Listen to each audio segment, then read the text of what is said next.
Alrighty. Okay, guys, give me a second. I need to. Okay, that scares me. What? The I forget about Oh, that. here, let me mute my phone. No, you're fine. What is up, gamer expert? How's it going, my dude? Hopefully my stream doesn't act funky. Hey, gaming expert. There we go. It's good. No, I didn't want to do that. Let me go ahead and edit the name in the middle of the stream because that's so professional. With rokkit88. Ew. I got 3 people watching at once. Holy crap. That's awesome. Hey, Sora. Good luck. Thank you, Sora. It's good. Just done with conference. Oh, how was that? Alright, let's go ahead and continue this game. Christ. I feel like I kind of talked you into it. Not even. You just said one word and I was like, you know what? I haven't streamed for a while, so I'm gonna just make this conscious and just go ahead and get this done. What's up, Marcus? What is up, Marcus? Emily, yes. Emily wants to play, and she wants to play with you. So, can I send her your way? Can you, like, play for her, just babysit her for a while? See what happens. So, last time, I didn't realize I had the flashlight after I found it. So that was a big waste. I gotta find her and still try to go against those...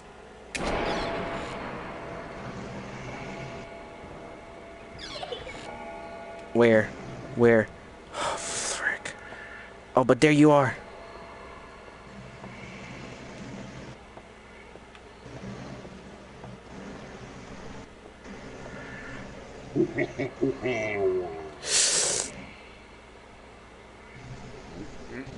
Alright, so that's actually Emily, right? Mm-hmm.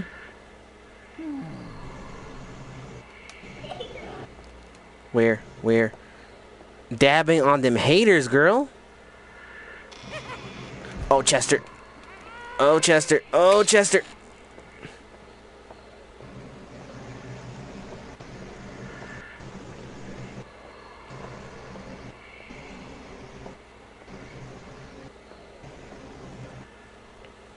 Hell yeah, boing.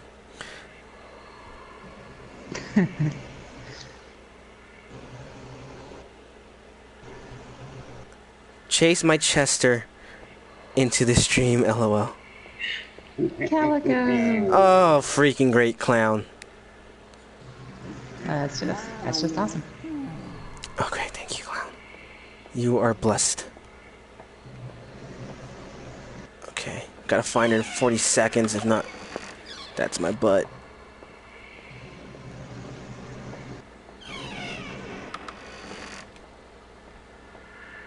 Yeah, no, you're not slick.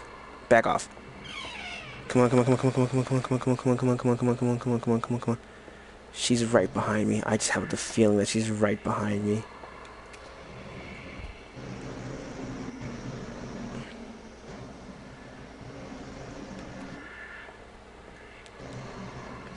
Eight seconds. Oh, that's game. 5, 4, 3, 2. Yeah, no. Oh, God. Ah, Jesus. As soon as I heard Chester, I landed here. Artemis, sorry to disturb you. Wait, Artemis is here? I didn't see him. I'm so concentrated. It's cool. Artemis, dude, you missed it. I just beat G-Drop Distance, and I also got Figa Burst. I used it. It was good. Hey, Artemis. But I didn't use it for the final game because I felt like the Meteor was better. And it was. You got 8 people watching. Crazy. People love scary games. I need to get me more scary games. Yeah, I think I'm gonna take everybody's advice and mostly just do horror besides the Kingdom Hearts stuff. For like this month only, I'm just doing the horror stuff. Dude, it took me 4 hours to beat the game. I started like around 6 or something, and I'm just now finished it. It's not even a joke. Yeah, but trouble, you don't get scared and I do. That is true. I am not. It's hard to scare me for some weird reason. You're just lucky. There you are.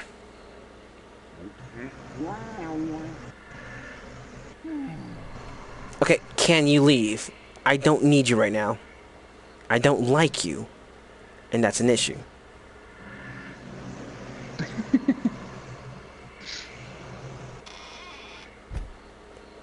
Thank you.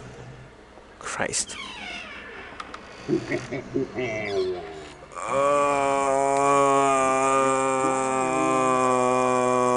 Okay, thank you. You can leave. Really? Twice in a row? You gotta show up twice. Well, that was lucky. It's not because he's... Aw, Chester. Dude. There you are, Emily. BRB, I'm scared. No, you're not. Oh, snap.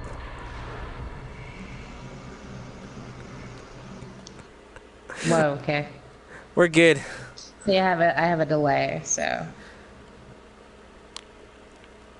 Did you see it yet? I saw it. It didn't scare me. It was just like, oh, I forgot about you for a second. Yeah, it's just, it ends up being kind of in your face. I forgot about her. I was happy that I found Emily. I was like, Emily, finally, yes. I jumped and hit my head.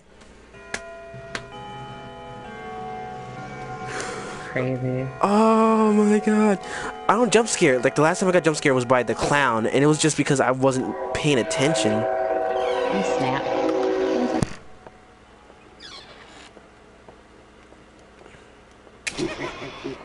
Oh, snap.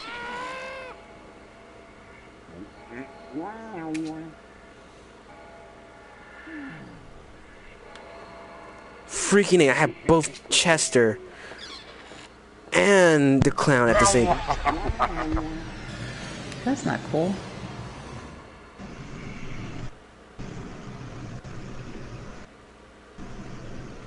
You probably just saw it right now, but what?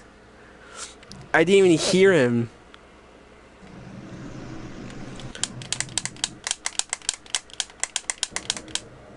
I freaking hate clowns. I'm back. What is up, Moti Insight? I don't care about clowns. I really don't. Alright, dude, any strategies for this part? Because I know you play like a lot of horror games, and I need some help right now, because I'm struggling at this point. P.S. I don't like clowns either.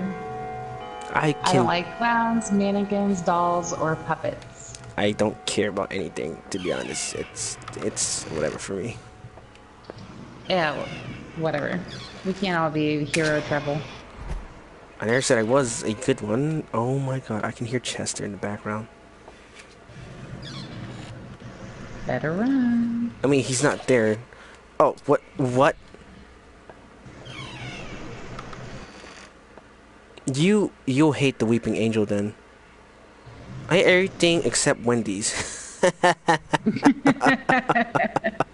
I would not say no Weeping to a Frosty Angels? and surprise right now. What the hell's the Weeping Angels? What is Weeping Angels? I don't know. Artem was just talking about. Okay, sweet. Crap, wasting my time with these freaking puppet toys.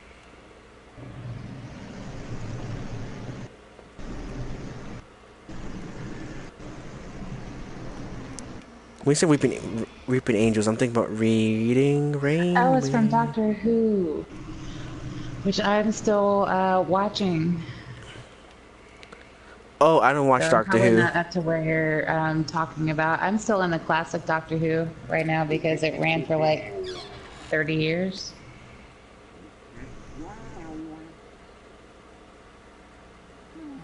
Then it went on hiatus for like 20 years.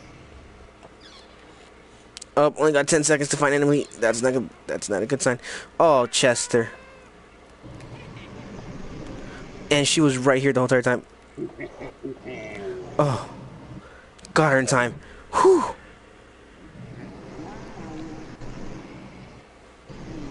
This game is unsettling. It kind of is.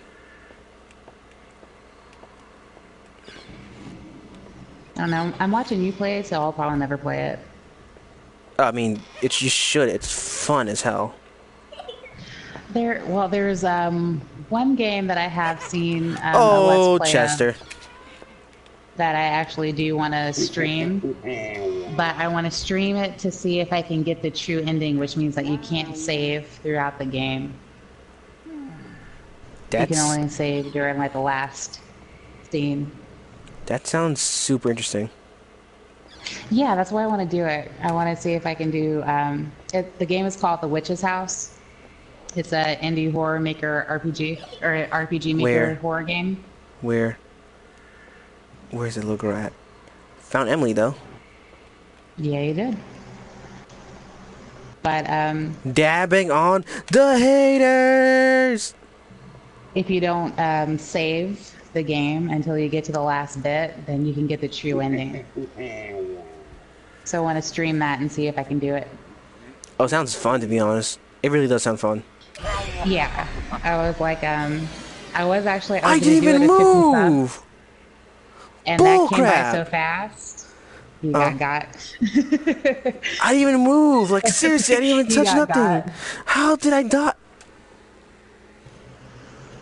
But I said I was gonna do this, and I think it was around 20 subs or so. Mm-hmm.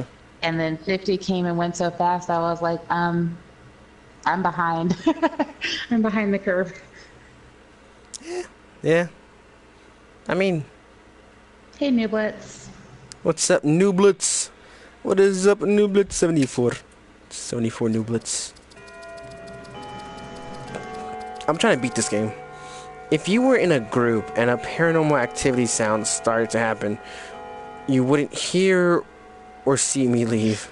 Oh, Marcus, I hear you. That's a cultural thing. We're on the same page. No, it's not. If I hear something, I'm not gonna be like, oh, we have to check this out. I'm like, do you want me to go in there? No, let's you're go. also a minority tribal.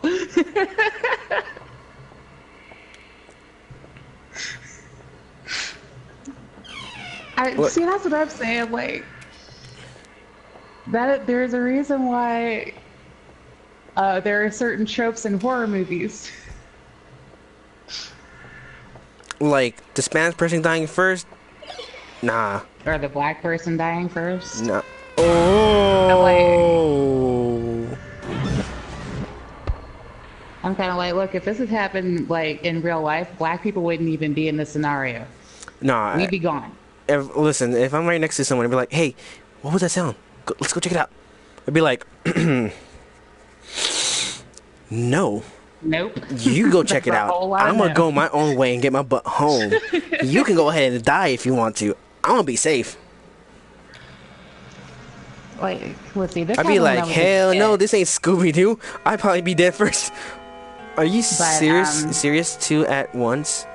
Yeah, man, this game is really bad. Like, it's not bad. It's good. Yeah, I've noticed it's kind of brutal. But it's brutal, But, man. Jesus. Let's see. When I was a kid, I kind of lived in the ghetto, and I'm there still was a in the park everybody ghetto. liked to hang out at, but the woods was all that was separating the park from the prison. So, you know, when prisoners would escape from jail, they would hide in the woods, right? So me and my friend and her two friends got this brilliant idea to go, and it was like 8 o'clock at night. It's pitch black. We're walking in the dark. And that's when they're telling me about how, you know, when prisoners escape, they hide in the woods. And I was like, look, you don't have to worry about me if somebody comes up on me. I will be fine. So one of the dudes we were with was like, what, you don't see that guy right there? He didn't even finish his sentence. Yo, if I took see off. someone run, I don't ask I- questions. I just automatically book. No. Oh! You good? Yeah, I'm dead Oh, again. God. Okay. Got That it. one actually got Delay. me. That one actually got me for a little bit. Random. Yo, let's go check out that creepy noise. Me. Nah, I got a life to live. You can die, right? I got a goldfish Seriously. that needs me.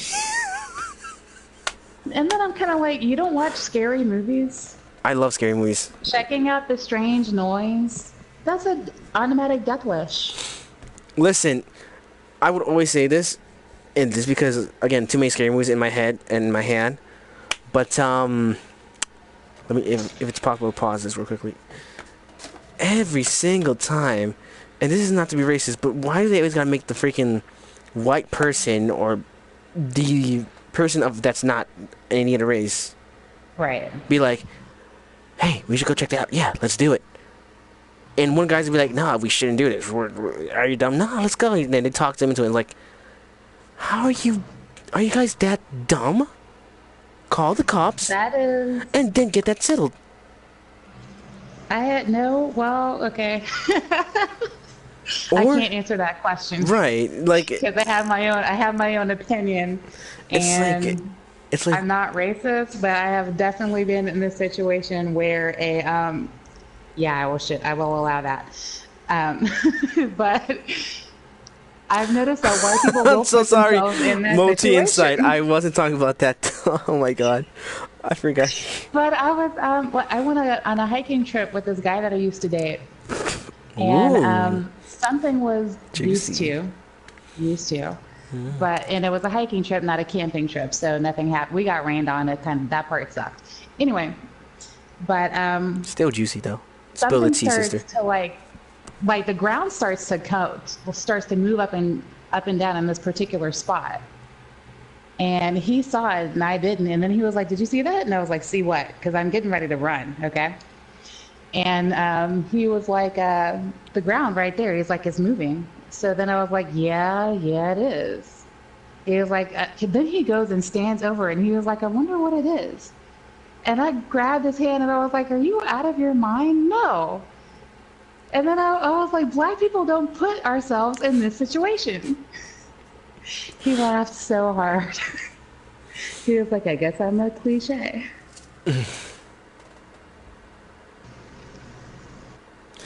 Oh no, if I see like, hey, do you see the ground moving? Like, yes, it's my feet going that way. Let's get going. Exactly. Let's not stay here. In the other direction. This is me walking, okay? Do not stand there. Let's get our butts and feet that way. Were you really about to hit me with a water balloon? No, I was gonna offer it to you, but not. I'm gonna go stick it in the freezer. Okay. So that just happened. Stories. We all got them. Forgive me for saying this, but I literally say, you dummy.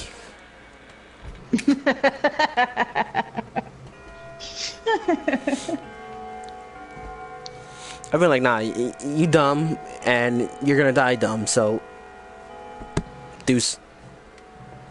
Yeah. Well, yeah, you can go and do that, and I'm gonna go the other way. Listen, someone has to be the smart one in the relationship. Someone does. Kiki, stay away now. I don't need it. But yeah, like I said, used to date this person. Just keep spilling the tea, sister. Any more scary stuff?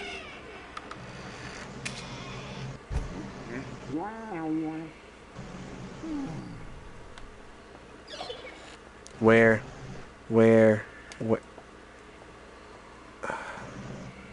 Listen, I'm not playing peekaboo with you. You can leave. I need to go find Emily.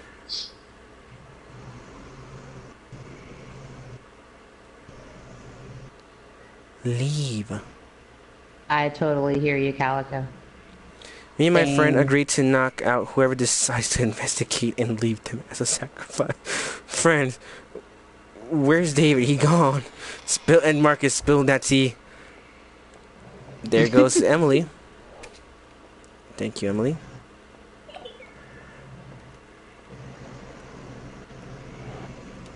I know I heard Chester. You did, but good thing I ran away from him. I heard, there she is, dabbing on the haters. And I'm your hater, but still, leave. Wow. You got a nice lip gloss, though. Like, is it like a freaking lipstick? What's going on? What's going on with that? Oh, Chester. You know that's like a 8-year-old girl, yeah? Well, she's a doll, technically. Best friend Okay, runs like hell. David dead. Nah. Naj. Where Ash go? Me. She had to go. All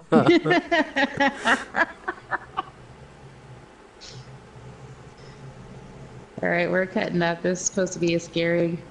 I mean, they're basically Scary. just going around with the scary stuff. Yeah, it just goes round and round and round and round. Oh my god, yo! I don't think I ever had the scariest.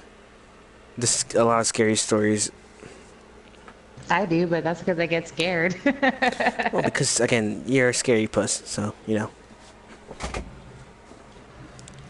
Scaredy cat, but yeah. Scary cat, scary puss, scaredy. What's the other one? A scared punk. I mean, there's multiple things I can call you. Well, I can't cuss in your stream because I could come up with some more. Oh, I know. I don't have any pride in that area. It's called self-preservation. Listen, it's like saying if I'm good at freaking reading at fast pace, I can't read at fast pace. Which is funny because I got my reading GED. And what? I didn't hear you come in. I didn't hear you present yourself. How the hell are you here? Not heifer. And you look like a heifer, even though you're skin and bones.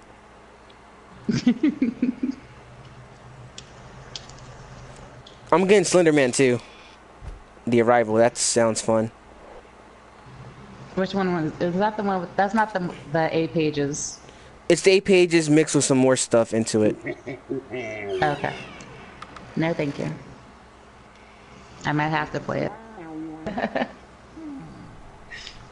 Like it looks fun. It really does look fun. That game has gotten people. I would say, like, in terms of jump scares, FNAF has probably been the best. She's dabbing Especially, on the the fourth one. haters. Oh, flap. Where's Chester? Where's Chester? Where's Chester? Oh, I walked into Chester. Alright, so it is fun. And then Yeah, she I got might me. check it out. Yeah, Slenderman Arrival is pretty fun. I know it's 8 pages with some generators. Pick. LOL Supernatural Dab. Dab. Only the first 3 games after that. Nah. Is The Walking Dead Season 3 a new frontier any good? Long, but I haven't touched it yet. I don't. Oh, you own it. I own any good. I own, but I haven't touched it yet. New Frontier is pretty good. Go ahead, touch it, play it, enjoy it. Get to know it a little bit first. It's different. It's absolutely different, but afterwards, it's really, like, amazing. Great, you gotta show up. What is sad is you are thicker than most girls, and you're just a clown. That makes no sense. I'm mad you noticed that, Trevor. I mean, it's kind of hard since you kind of see his backside. Exactly, Pick. Take it to dinner before you go to touching it. Oh yeah, take it to dinner before you go touching it. That was my point. Get to know it some first.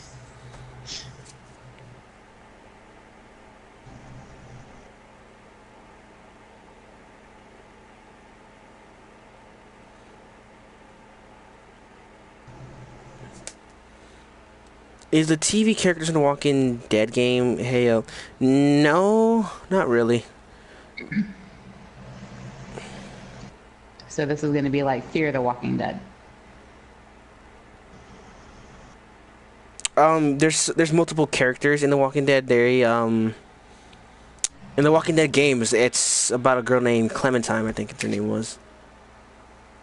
Clementine. Something like that. We are in the South.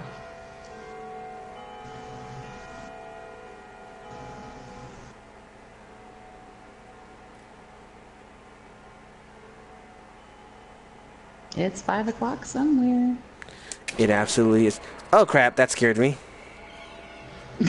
Not scary, but it just got me off guard because I was texting real quickly. Chester. Emily? Even though you're killing me, Emily, and even though you're trying to send your goons on me and trying to kill me, Emily, I feel like I should take you out to dinner at some point. Again, you might have some issues.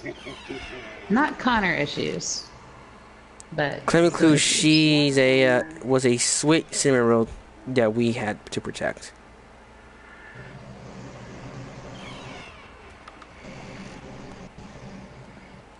well, the first season of The Walking Dead was slow too. Yeah, the first season of the actual Walking Dead was just slow, and it was only like 4 episodes long. It was only 6 episodes. 6. Like, would I recommend it? I'm just like, I will not be mad if you skip the first season. You ain't missing nothing. You really aren't.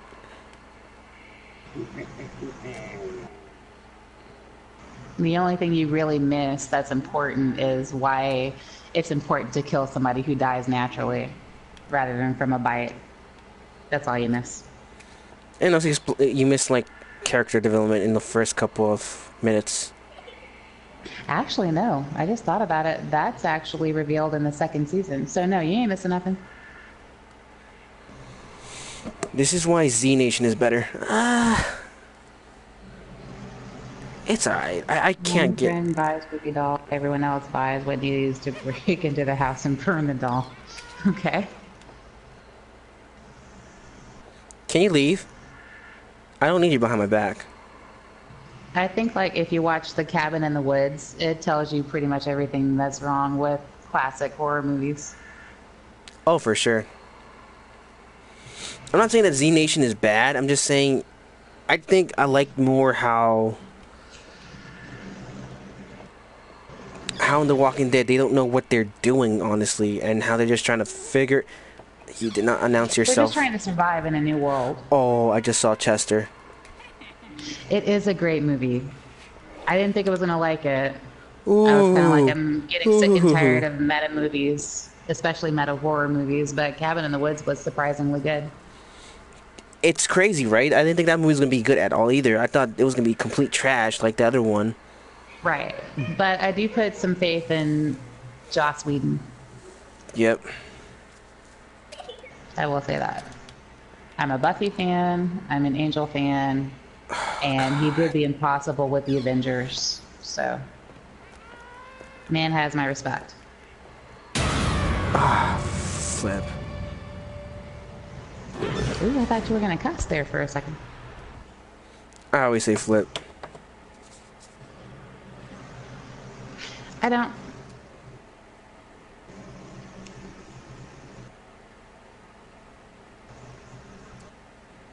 I look crazy like that.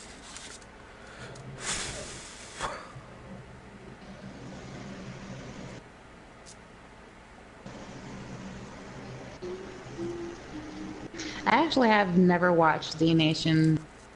Going to. Z Nation isn't I'm getting bad. kind of zombied out. Z Nation isn't bad. I just didn't like how it acted like a weird type of... It acted weird than... It was more... worse than Resident Evil, in a way. Really? Yeah. Okay.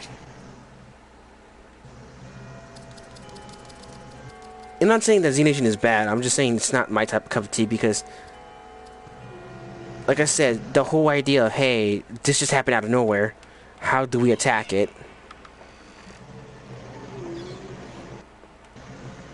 It was like my type of favorite thing to actually explore a bit, because it was like, yeah, how would we react? How would we try to survive in a world where everyone's becoming zombies and you don't...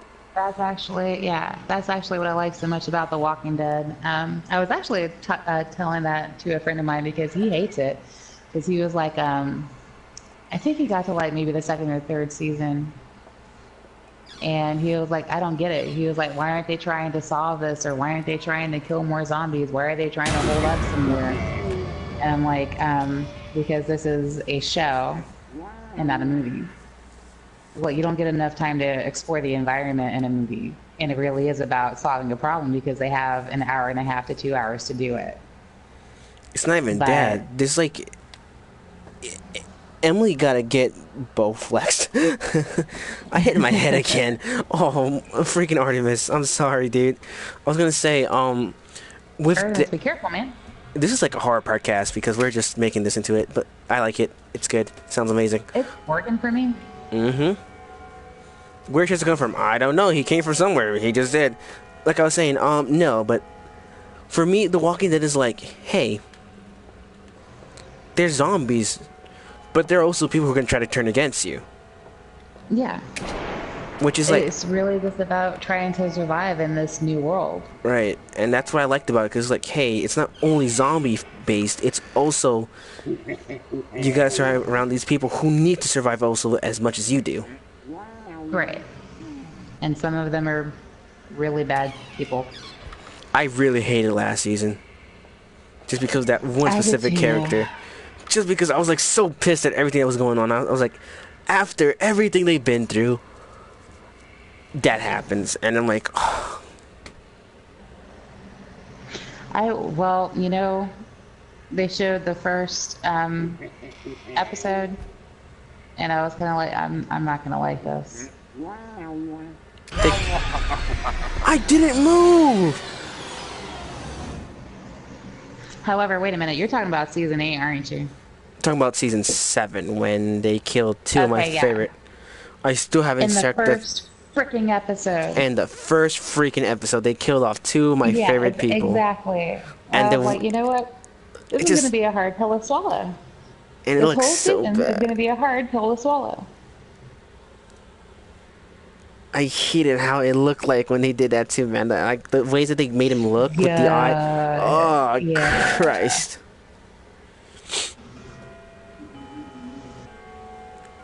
That character had seen better days. He surely did.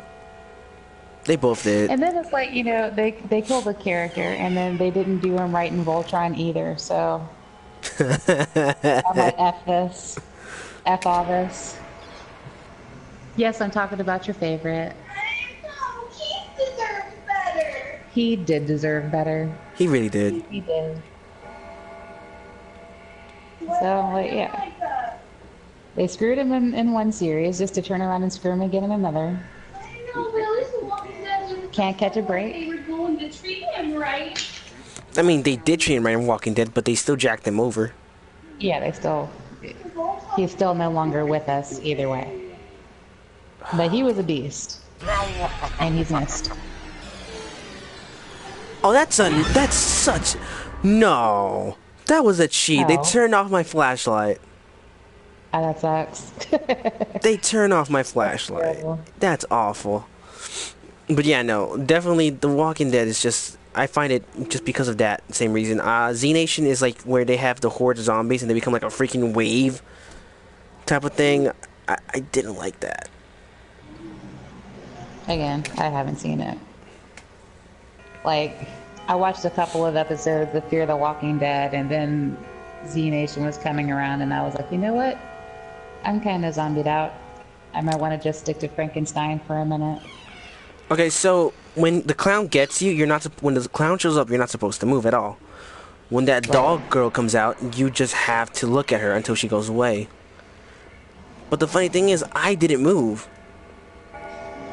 I didn't turn off my flashlight, and yet it happened. And then you're supposed to run from Chester. Right? You're supposed to run from Chester out the opposite direction. If you see him in the same room, just run to the next one. Don't say anything else, Sora, because I haven't seen season 8 yet. I hate The Walking Dead season 8. They killed my character off. I know who you're talking about. And I know who it is. God damn it. And I got spoiled off. Oh, you told me that spoiler. Never mind. That's the same character that he's talking about. They spoiled that super... Yeah, I know. I figured it out. That's gonna be upsetting. He even cried in the interview, might I add, after that happened. They're talking about the interview, and it was like, yeah, this and that, and he started crying in the interview because they killed his... I don't blame him. He grew up. Never mind. Mm-hmm. You can do this, man. I don't know if I can, you know. I'm dying too much. But yeah, I would have cried too. I'm very pissed they killed off like 3 of my favorite characters already. Yeah. They killed off the mom, they killed off freaking Glenn. And then Abraham. Abraham was finally getting a good look. My controllers, I'm not even moving it. Who's finally getting like a good redemption arc. What mom are you talking about? Carl's mom. Oh yeah, but that was like way back in season 3. And it's still sad because, you know, again, they just had a baby. They're just gonna be happy, and then that happened. Well, I think that's kind of the point. You can't guarantee happiness in a life like that. Hands off the controls. Lee, look.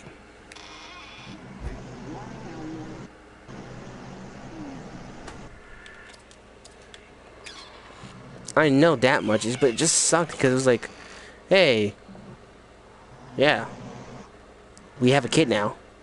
We can live a life. We can do this. Then freaking idiot girl goes to the freaking other base, decides to be like, hey, yeah, we got this and that, and, you know, I can help you out. I'm a more better asset.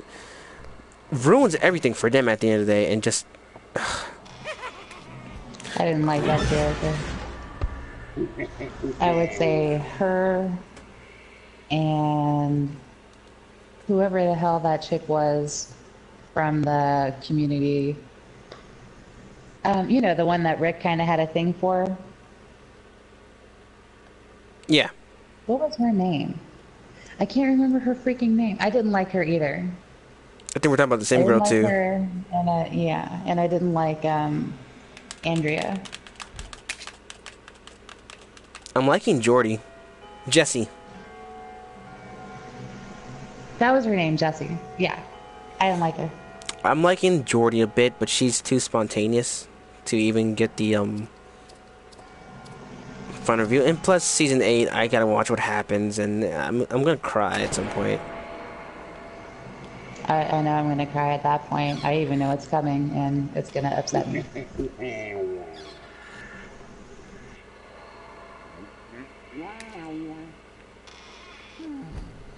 I think it's funny how, like, Jeffrey Dean Morgan and Maggie, I don't know her name, unfortunately, are on opposite sides in The Walking Dead, but they in Batman vs. Superman.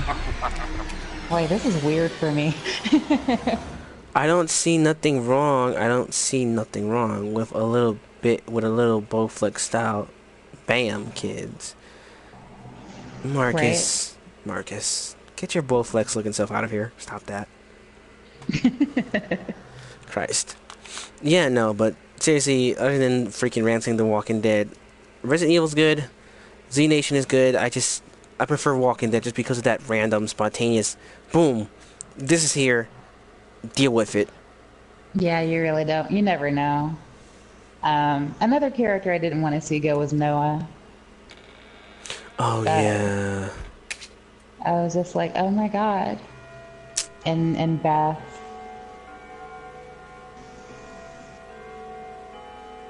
That kind of went hand in hand, though. Yo, I didn't like Michonne at first, I'll be honest with you. I did. She was badass.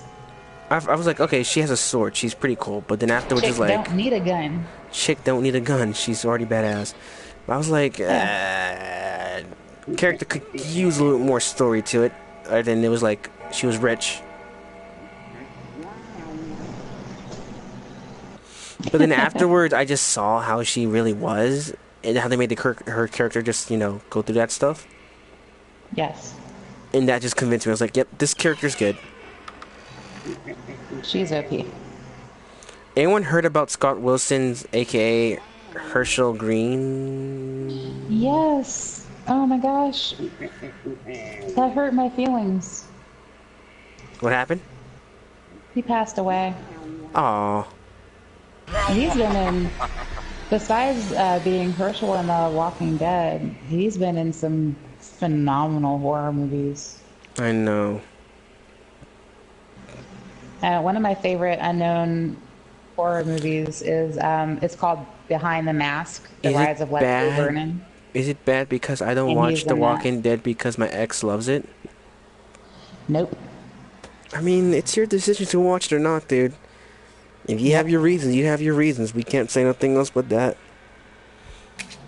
But I'll definitely say you should give it a watch. Because it's a good game. A good Oh, we're game, a talking about good the game of the series. show. Okay. Good series, Christ. And it's a good game. I'm sad that Tall Tales is kind of leaving. Oh, Chester's right there. That Yeah, no, I was... feel you, Marcus. It has a personal attachment to you, and that's different.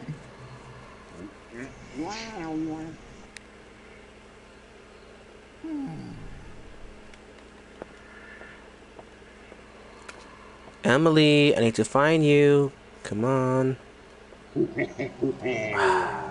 Clown.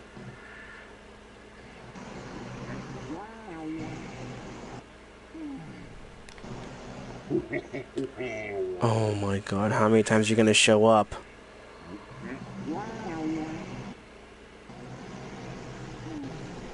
Just don't die. Try not to. There you are. Girl, you are shoeless in Hey, this Trevor, house. are you afraid of anything? Spiders. Okay, I think everybody on the planet is afraid of spiders. Funny thing, I'm afraid of spiders, but I'm not afraid of snakes. I'm not afraid of snakes. I don't want them in my house. I'm not afraid of snakes. Season 7 of The Walking Dead was the worst, though. It wasn't the worst. It was just like... It was It was hum... a hump to get over. It wasn't the worst. It was The worst was the first. Yeah. It was basically making them, like... Make them look down. It was humbling. It was humbling. Yeah. And it was humbling for everybody. It was humbling for us watching it, and it was humbling for the characters going through it. It was just one of those things like, Set all those nobody had a Instagram go. noises as your alarm clocks. In-game. In-game noises. Oh, I'm sorry. I'm just so bad at reading. Well, it's okay. I'm your second pair of eyes. Please. Oh no, that was creepy as heck. Hey, hey, hey. Hey, viewers. Anybody who's in the chat and hasn't posted yet, come on down. Crap, crap, crap, crap, crap, crap. Just kill me, kill me, kill me. I prefer you killing me. Thank you. No, no sacrifice. I feel like Emily just coming out of nowhere screaming in my face. She is annoying when she does that. We got twice. You weren't getting out of that. I wasn't. I really wasn't. I didn't know where she was. Real eyes realized. My phone... I'm back. My phone died. Welcome back, gaming expert. My eyes were playing again. Dyslexia was kicking in, and I read my phone died. Jesus. Okay, we're not gonna have that discussion again. It's not my fault. It just happens. It's just that, yeah, the way your mind works. Your phone is zombie now. Whoa. Which is funny because we're talking about zombies. Hey, Pick. Oh, Pick. Oh, crap. Pick, how's it going, dude? It's been a while I haven't seen you on the streams. Pick's been here for a minute. Again. I was talking to Pick. I know. I feel bad because, again, he was here and I was... Oh. Hey, Emily. Oh, clown. Marcus, I'm glad you're enjoying it. Okay, where's that doll thing? No, no doll thing. Thank you. Pardon.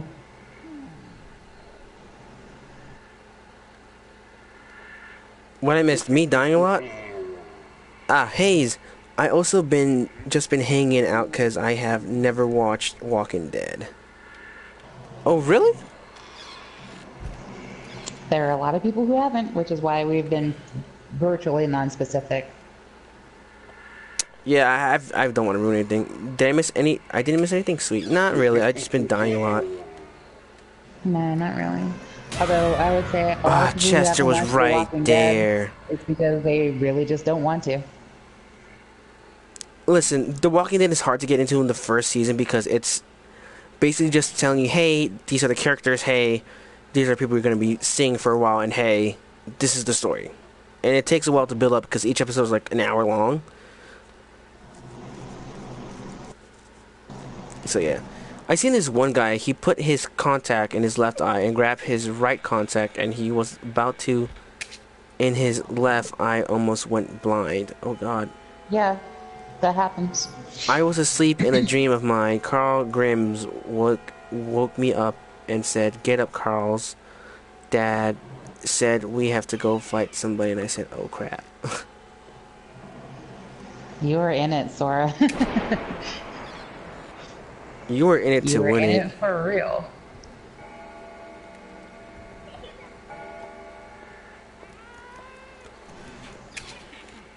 Leave me alone. Ah crap. Ah crap. Ah crap. Ah crap. Just don't die. I wasn't trying to. Chester showed it like twice. No, that's the one you have to run from, right? Yep. You gotta go to another room or just away from him. Okay. Doll. I heard her too. I was, when I was playing, Resident Evil 7 and we got to the mannequins, I was like, I'm not enjoying this. Not enjoying this at all. Oh, if you're not playing this game, you would not enjoy this game at all. Oh, Chester. Well, yeah. I mean, have you ever seen Poltergeist? Yep. So you know how, like, they kind of set up the clown for, like, 2/3 of the movie? Oh, yeah. So all these characters deaf, is there a possible satisfying end to The Walking Dead, or is it more likely they're going to run itself into the ground?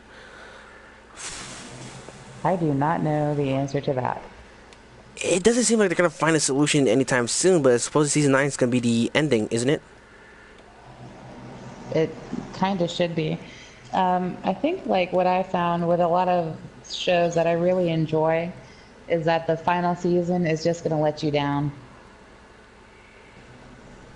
I can never say about that to most seasons or most games.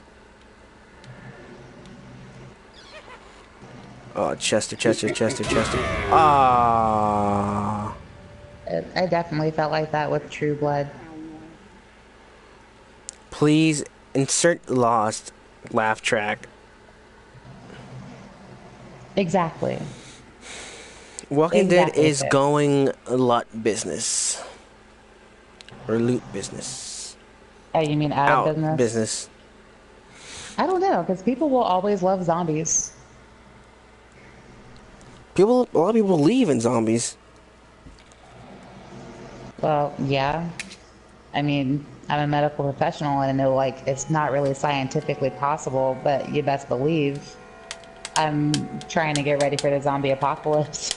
Listen, I have a machete and an axe. I am not 100% ready, but hey, I got some weapons to defend myself. Yeah, but see, you and I are both thick people, and I've seen Zombieland. Yeah. Yeah. Off topic, anyone ever watched Doug as a kid? Yep. Yes.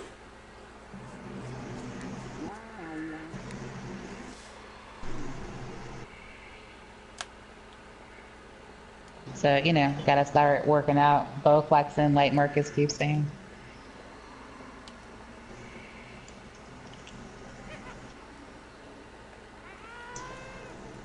I would love a crossbow, but I think I'm gonna jump. Crossbow's good, but I don't feel like crossbow. Is good. I don't feel like I can do a lot of crossbow. Sword is better. Sword is better. Friend of mine has 7 to 8 machetes in her house. You bet on everything that I'm staying with her doing an apocalypse. Remember that graduation episode? Oh God. Is your friend okay, Calico? Is she or he Hispanic? Because I'm saying only Spanish people can have that many machetes. I'm just saying, is that a well-adjusted human being? Zombie apocalypse or robots apocalypse? I prefer zombies. I prefer zombies. Reason for it because robots are AIs that can basically advance their knowledge, which is scary. Yeah, if there was a robot revolution, it'd be because they literally evolved through their AI. That's terrifying.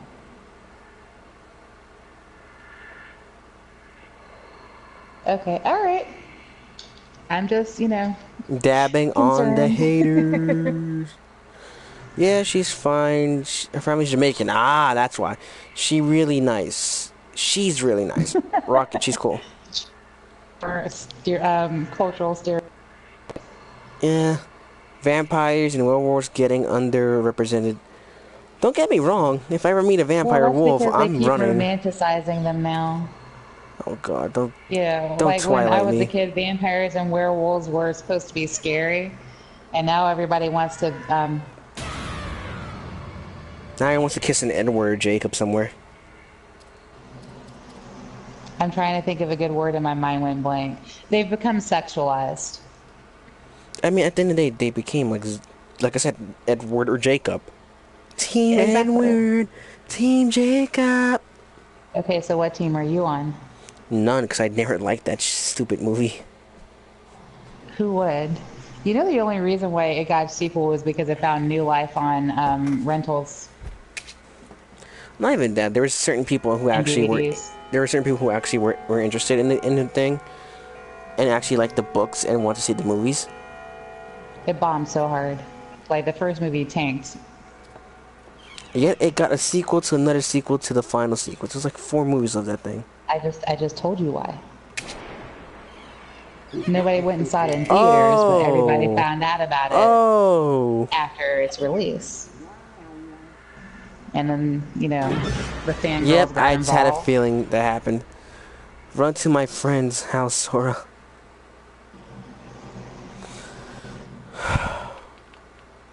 But what did that guy said? It's saying, anyways, the world is already led into robot technology, and they're gonna take over the world. No. Nah. Listen, we're smart. We're There smart have been a human lot of beings. technological advances, but we're still not there yet. We're not there yet. I mean, suppose I don't even want to talk about these stupid things. A robot's basically becoming a citizen in somewhere in the country right now, which is a thing. Okay, well, that does worry me. I forgot where, but she's supposedly is a robot trying to become a citizen in the country. How about no?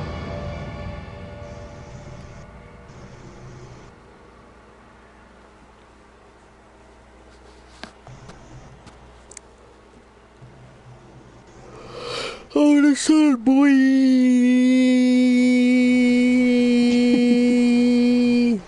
Wouldn't they need the sun, though? I mean, do we all need the sun? We all need the sun. Yove's on the news, the giant robot spider or something like that. No, I think Will Smith tried to kiss that female citizen robot. Mind you, I live near the damn woods, so I'm not staying home. I got a belt. I can whip them if anything happens. Oh, we're whipping zombies or robots? Both. Alright. I still want my sword. You can use the sword on a robot. Let's freaking... Let me get my sword. Let me get my keyblade. Right? But I want dual keyblades. I got like a knockoff keyblade that my friend gave me. Okay, And but how's it look? it looks good. It's like legit made of real metal, but my mom kind of took it outside because that's when I left for a bit. Not realizing Did shit, it rough? and it rust. Oh my god. I think I would have disowned my mother. Oh, freaking nay. I got stuck on the stair. The citizen was just a glorified chatbot with a face. Basically. I have Can't those rocks. things get, like, hacked? Oh, yeah. Okay, my chat just went quick. I couldn't even read the last message. Yeah, I did. Let's see. I have rocks for short-term ammo. Okay. But that's about it. A couple of butcher knives too, but I need proper equipment. I think everybody who's talking about this probably does, except for Treble with his machete. Machete, axe. I got a weed And an whacker, so axe. I can whack your weed. So if a talking zombie comes to me and says, "Will you help me?" Well, I will say, "See ya." I don't talk to weirdos. I don't think zombies talk. They can't. So I think you're good there. Yeah, they don't have enough brain function. Unless Like, it they're literally just runs the freaking... limbic system, and that's about it. What was that movie the other day? How That... screwed are you? There was a movie that came out, I think it was about a zombie who fell in love and came back to a human. I would be super screwed if the thing to my left was a weapon, because there's nothing to my left right now. There's a door. So I would have nothing. I have a vacuum cleaner, I think. What was it? What was the thing? He was saying, how screwed are you if in a zombie apocalypse, if the thing to your left is your weapon? So, you know, it's like literally I got whatever a there wood is to your board, left. so I'm kind of screwed. I mean, not that screwed, Yeah. My bro is to my left. You are not allowed to use him as a weapon. but... I mean, Let's unless see. it's... Shotgun axe. That's what you would use in the zombie apocalypse. Okay. Why does my freaking flashlight go out by itself? Oh, I wouldn't be screwed because I have a door. I can't. It's a solid oak door. I swear to God, I would not be able to Why lift didn't it. they have that post? That freaking weed whacker would have been amazing mascot. Let's see. Why didn't they put on Sacrifices must be anti-drug made. posters? Why didn't they put that on anti-drug posters? Freaking weed whacker would have been an amazing mascot. Oh yeah, for sure. Okay. Marcus has a pillow. Yeah, so we're all screwed. I think we'd Oh my all be God, screwed. you We're and your sacrifices. unprepared geeks. We would all be screwed. You guys say that, but Sacrifices must be made. you would My sacrifice your weapon would brother. be Demek's water guitar from Kingdom Hearts 2 for a zombie weapon. Oh my God. What would you do with it though? Dance, water, dance. Calico. Oh my God, you and your sacrifices. Yeah. So nobody wants to be stuck with Calico during the zombie apocalypse because she will leave your ass. Oh, and understand, when she said leaves you, she's gonna leave you. Yes. So yeah, she's not gonna come back for you in a possible takedown. Who in the would event that you could be hunt alive. for real paranoid ghosts with your friend? No one. And no one, because I wouldn't frickin' do it in the first place. That's a bear I will not poke. Let's see, he did a lot of stuff that pissed me off, though I still might throw myself in front of him. You can't use your brother as a weapon. I would lock myself in the fridge like Dr. Jones. We don't talk about that. Oh. I would say dance, water, dance, and summon Riku and Ben to help me out. I feel you. I'm fast too. Either you catch up or die. I used to be fast. Again, the flex.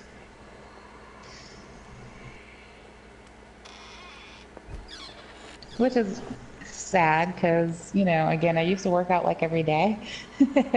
And then I got hurt and got doughy. Who preach to the choir, sister? I'm there. Would you do it for money if you were to ghost hunt? No, dude. I'm messing with no spirits. Money Listen. because I promise you I would not be able to sleep anymore. And if I had to choose between $2 million and sleep for the rest of my life, even as hard as I am for money, I think I would go with sleep at this point. I'm just saying this because And honestly, $2 million is not going to buy me any sleep. I'm just saying because honestly, You I would summon believe it. Walgreens for food and supplies. Alrighty, so I don't know why that made me think of this, but probably because you and Calico, where you guys are, like you get a lot of snow. And Yep. I live in the South where we just started getting snow, what, 2-3 years ago on a regular basis, but we're still woefully unprepared for it. So you can't leave your house for like a week if it snows here, right? So I would every summon time, Walgreens for supplies. And that's what made me think of this as Marcus's comment, because every time it snows here, or it's about to snow, I swear to God, in any grocery store that you go to, all the bread, all the milk, and all the eggs are gone. Oh, God. That's what people think about buying down here in the South when it snows, is the three things that have an X. That's insane. Depending on the grocery store, so is part of the wine. Oh, I know, they want to get lit too. That's... The wine will go too. Christ. So I'm like, so you're gonna make your egg sandwich With some wine. with your glass of milk and get lit during the snow, because there's only a couple of fun things to do when it's cold, and drinking is one of them. I can't say the other ones.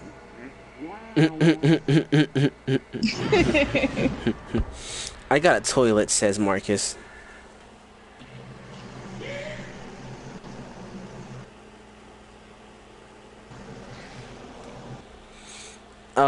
I got dogs. Yeah, so that's what happens in the South when it snows. It's kind of funny. It is absolutely funny.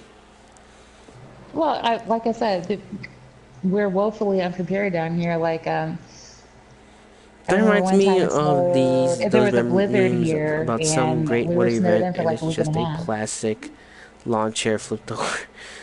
What 5 items would you take on a zombie apocalypse just to support yourself and no one else? Some good pair of clothes, at least, because clothes is something.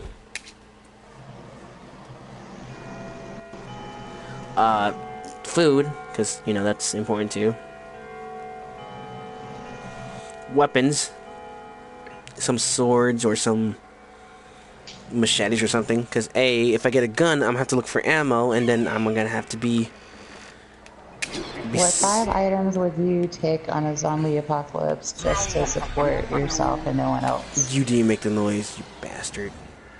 Well, see, I want to have a bunker for this situation. Hey, Kyle. And it's going to be fully stocked, so hopefully I don't need anything.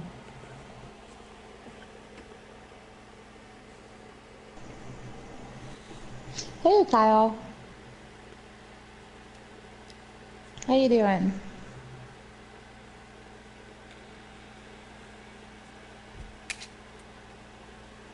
This did actually end up turning into a podcast, but it's kind of cool that it did. I'm okay with it. Man, so doing okay. 1 phone, 2 charger, 3 food, 4 battle axe, 5 clothes. Weird week at work. But we're assuming that in this scenario, because it always happens in the movies and the shows, there's no electricity. So your phone and charger are bust. I'm okay with it. Go ahead and join us, dude. Let me go ahead and just give you an invite. Come on through. Let me send you an invite. Also, the thing shows that I'm offline. So that's because I want people joining at random. Because that's me. Zero streaming on Twitch. Nice. Yeah.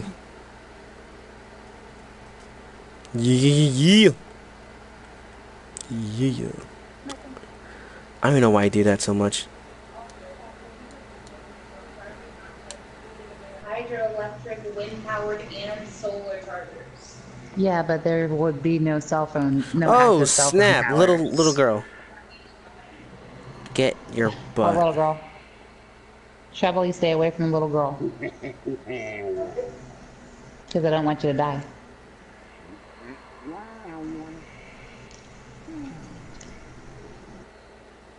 I'm looking at you and I'm not touching you. Oh, God. Healing supplies is a pretty good one.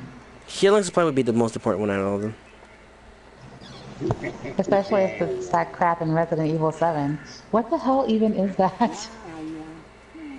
Food, water, clothes, med kit, and a blow-up doll. What happened? You gotta read Marcus's comment. I would take food, water, clothes, and make it a blow-up doll. Because I have to sacrifice. Oh, God. I might not stop laughing. I mean, you got your needs, you know? You got your needs. Doesn't food and water go together in the same category? They kind of do. Hey Kyle, so someone just said on my stream, if they were to be in a zombie apocalypse and they would have to take stuff, it's food, water, a blow-up doll, and just in case, because you know he might have to sacrifice his girlfriend, of course, and some weapons. Blow up doll, dude. Just use your hands. Oh my god. Or, Rocket, back me up on this. There are some recreational adult penises that can serve multiple functions. So it's practical. A blow-up doll is only going to explode at some point, and then it's like, oh, cool, now I don't have a blow-up doll, and it's not practical. Rocket Back me up on this. Okay. You know what? Yeah, ladies know what's up. You know what? I'm not even going to front. Ladies do. Yeah. I would take there's a my box kitchen in my apartment sink. that's marked. It's in the underneath the night table next to my bed that has a box that says adults, or no, what does it say? Rocket has stopped working. For a minute there, I was down. Okay, I'm listening. Tax audits 2003, because we didn't want her parents knowing what was in the box when they helped us move. They weren't suspicious of the fact that I wouldn't have tax audits from when I was 12, but... Christ. So there are some goodies in the box. Oh, there's some goodies in the box, dude. When you get into a long-term couple, you're like, hell yeah, let's buy some fun shit. Oh, hey Chester, how's it going? I dated this one guy who wasn't into it. Well, that guy sounds vanilla as fuck. He was. Oh, Treble, I forgot. Do you like it when people use the PG language? I'll try to undead. I said keep it Family Guy language, basically. Yeah. Okay. So that was your one F word. Yeah, I get like one every hour or something, right? Or every half hour. It's an episode per episode of Family Guy. Yeah, Family Guy minutes, has. because we're gonna do Netflix rules. It's gonna be 22 minutes because we're skipping commercials. Yeah, for reals. All right, so somebody start the clock on that. Yeah. Sorry, I'll try to keep it. Just keep it like freaking Family Guy. You can say basically bitch and all that good stuff. Because they say that. Yeah, it's cool. It's your show. I'm not gonna be like, no, it's my rules because I like saying the fudge word because I do say it a lot of mine, but that's also different because it's my show. Man, you have to have something interesting to talk about during Rechain because that game's not very good. I quit it. I quit Rechain. She quit Rechain. Yeah, dude, it's hard. It's so hard. Even on beginner mode, which I did it for the second playthrough. I guess that's a little bit of a spoiler. We get to, because I'm ahead of that. We get to the second playthrough and we end the first one, and I'm like, at the end of that episode, I say something like, "All right, guys, I'm not sure if we're gonna be doing the Riku playthrough because I didn't know what it entailed." And I was like, we're going to look it up in between episodes, and then either, if it's important stuff, we'll end up doing it. If it's not, we'll be doing Kingdom Hearts 2. And then we look that up, and there's like a bunch of important stuff to plot, and I'm like, fudge. That's what the blow-up doll said. Alright. So we had to do it, but when we go to do it, it's loading a new save file, and it was like, gave us the 3 options again, and I was like, Ryan, I really hate this game. And I want to just get through it as fast as possible. And we still die sometimes on beginner mode. It's still ridiculous sometimes. I mean, the game is... Understand, when you play this game on the Game Boy version, which is the OG version... I believe that it probably worked better. It's harder. It's legit harder in that game. Difficulty's not the issue. Like, I'm okay with difficult. And, like, even things that are intentionally trying to mess with you. Like... Any game that was developed by From Software, right? Any of the Dark Souls or Bloodborne or anything like that. Literally, if you're sitting down and you're playing it blind, you will never get through a run without dying. Because there's sometimes where it's just like, there's a skeleton that's around a corner that, like from a camera direction you'd never see, it'll just kick you in the face, and you have to like bait it out if you know that it's there. But like how would you know it was there without it kicking you in the face one time or looking it up? You won't know until you hit that first jump scare. Yeah, and then it's hilarious because... I didn't experience it myself. I haven't played any of the Dark Souls, and the only Bloodborne, I played about an hour, but Ryan's gotten through most of it in a playthrough that we have put on a hiatus until we get through Kingdom Hearts, but, like, there are moments where it's like, yeah, like, okay, you're walking down a thing, and you see a skeleton coming at you, and you're like, okay, I'm just gonna, he's not doing anything, I'm just gonna slowly walk at him and just try to get shots in, and then there's another one that's just, like, around the corner, like, ready to just kick you in the face off of a cliff, and you're like, that's hilarious, but you're gonna die that way, but it's designed around that idea. Rechain seems like they tried to put two concepts together that don't work well. They don't work. Combat system from one, or sorry, they put the camera stuff from one, and everything that you have to do in one, multitasking wise, is still there, and then they added some stuff.